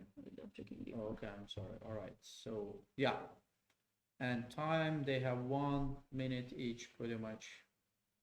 A little more than one. And Yeah, this should be probably winning for black. What This else was we an have? interesting Just game. that. If oh Mhm. wait, so this is the last one we have. But if you want to, oh, the okay, one now that's it's a draw. Okay, that's a draw. But this was a very interesting game. That if you want, no, not this one. This one, if you want to see, we can look it over. from the beginning. I want to see how he won actually, because I thought he was winning with one move at some point. We already looked over a lot of this with earlier, but you know, all insights are always nice. Just we won't have time to go for all of them, but this was an interesting game. Very, very symmetrical. It looked quite balanced in a way. I like Queen F3. At first, I was like, "What, Queen F3?" But I like the idea to bring it to the H3. attack. H3, G3. Or G3. Plus And- he's aiming to D6 square. Not bad, yeah. Looks Yeah, interesting. Black started kind of attacking that queen way too much. At some point, I Alright. think he didn't know what to do anymore. I don't know what a good plan for Black would be here in this position. Just trying to double on the d file maybe, or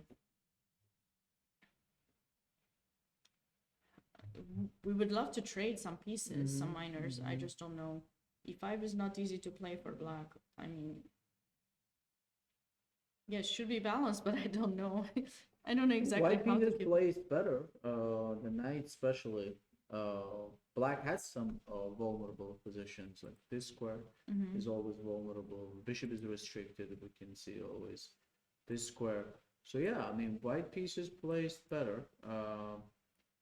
Slight advantage white has. Yeah, how to play for black is not really an easy task. Maybe just rook d8, like he played, and then Like queen he played, f8. okay, maybe, rook or d1. something. Now what, knight h5? Yeah, Maybe he's- just trade as you said. trade. Okay, so we take with the. Can we take with the rook here? I think you need to take with the rook, or Yeah, if you maybe b5 pawn a3 is hanging otherwise. And then I was thinking, wait. you do e5?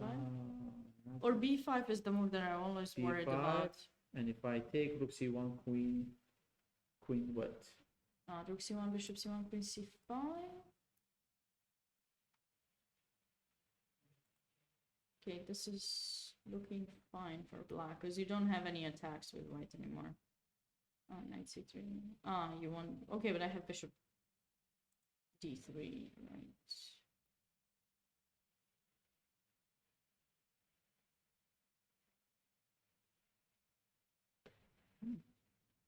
Something to mess up the game. Mm-hmm.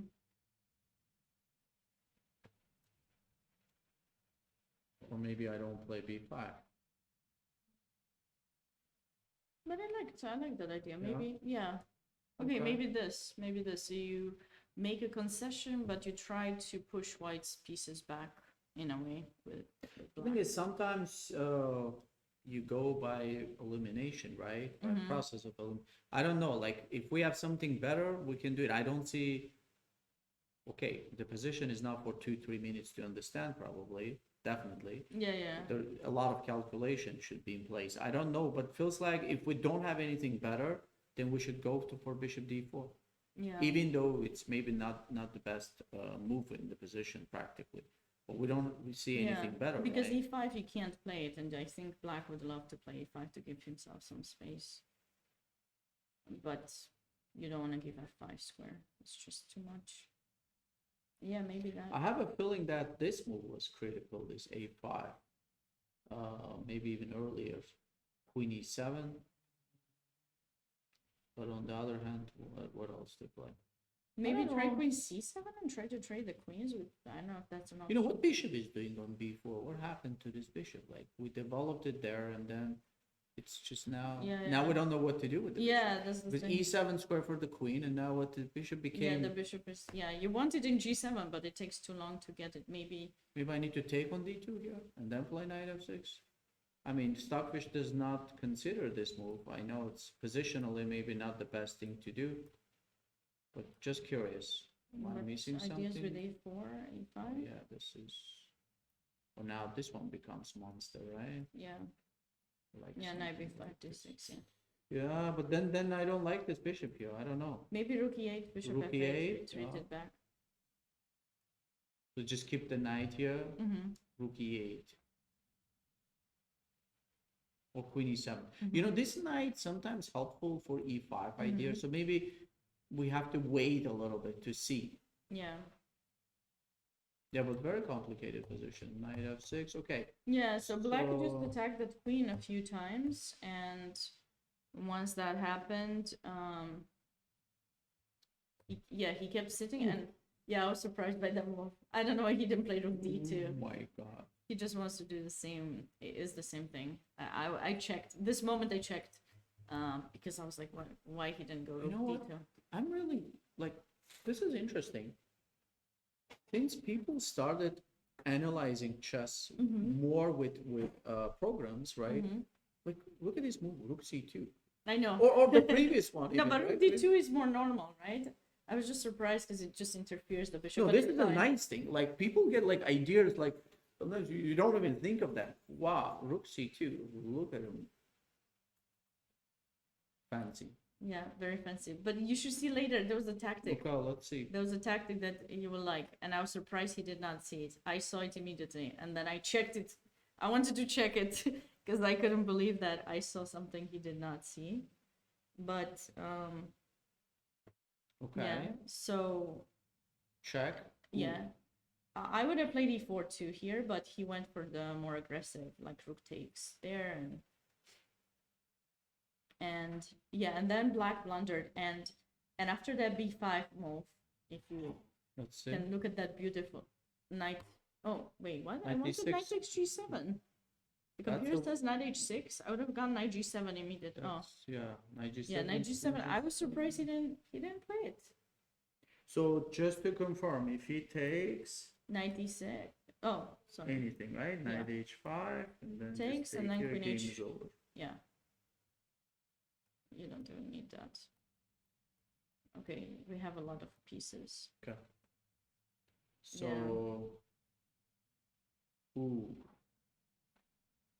Yeah, he didn't play it, but I wanted to see how he won because I thought it was maybe black was able to defend. Yesterday Sahil defended really nicely in a game against whom was it? Kanin. but I'm curious, what we can miss here not to play knight g7? Like, Yeah, I don't know. because calculation is Yeah, no, it's basic calculation. BC knight h5, knight f6.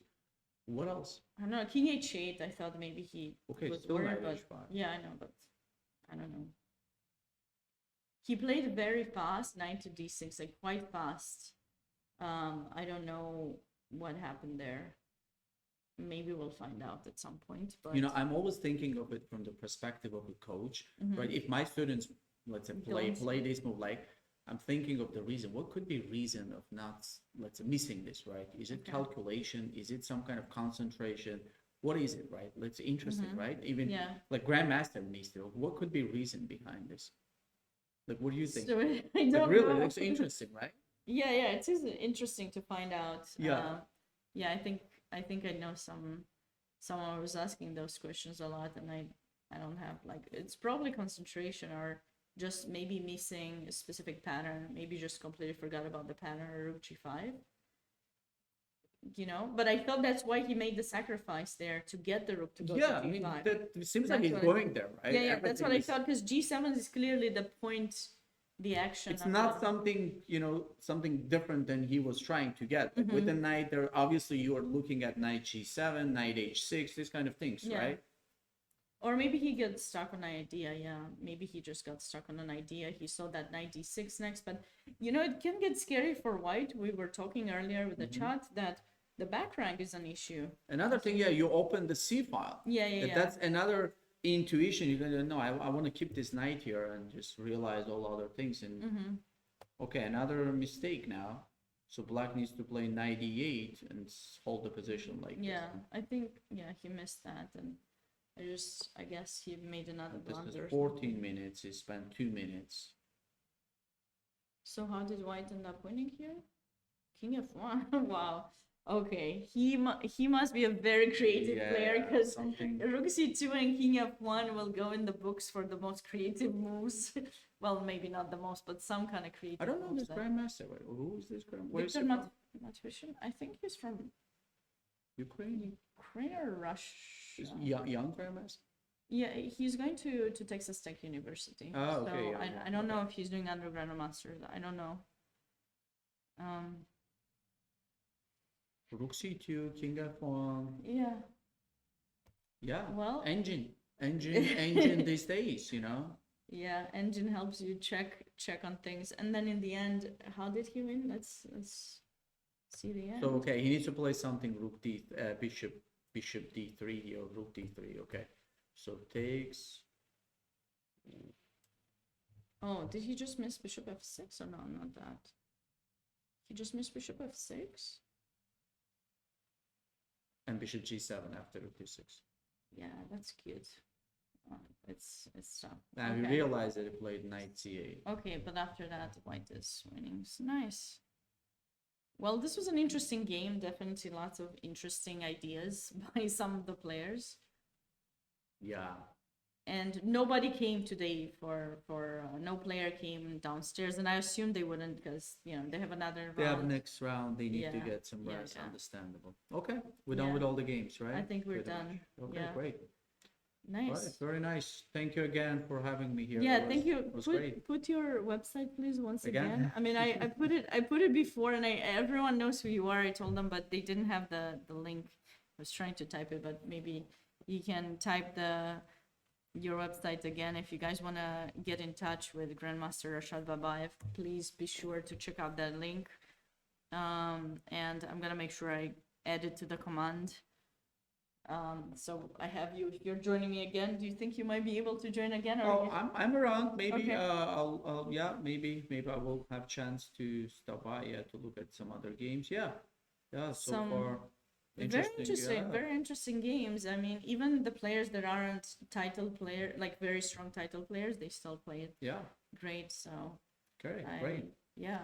Thank you. Thanks Thank you for so being much. here. Yeah. Good luck. All right. Good luck. Bye Thank you. guys. Bye bye. Let me tell them bye. Bye guys. I'll be back live today at around 5 p.m. Until then, let's see who's streaming to send you to someone before we go. Do you have someone in mind that you'd like me to raid? I really appreciated Grandmaster Babayev joining us today. And yeah, I need to get a little bit of rest myself because it's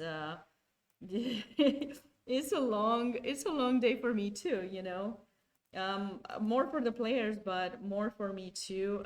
Thank you so much for all the people who have rated me, and those of you who subscribed. It does mean a lot, that you guys subscribe when you can.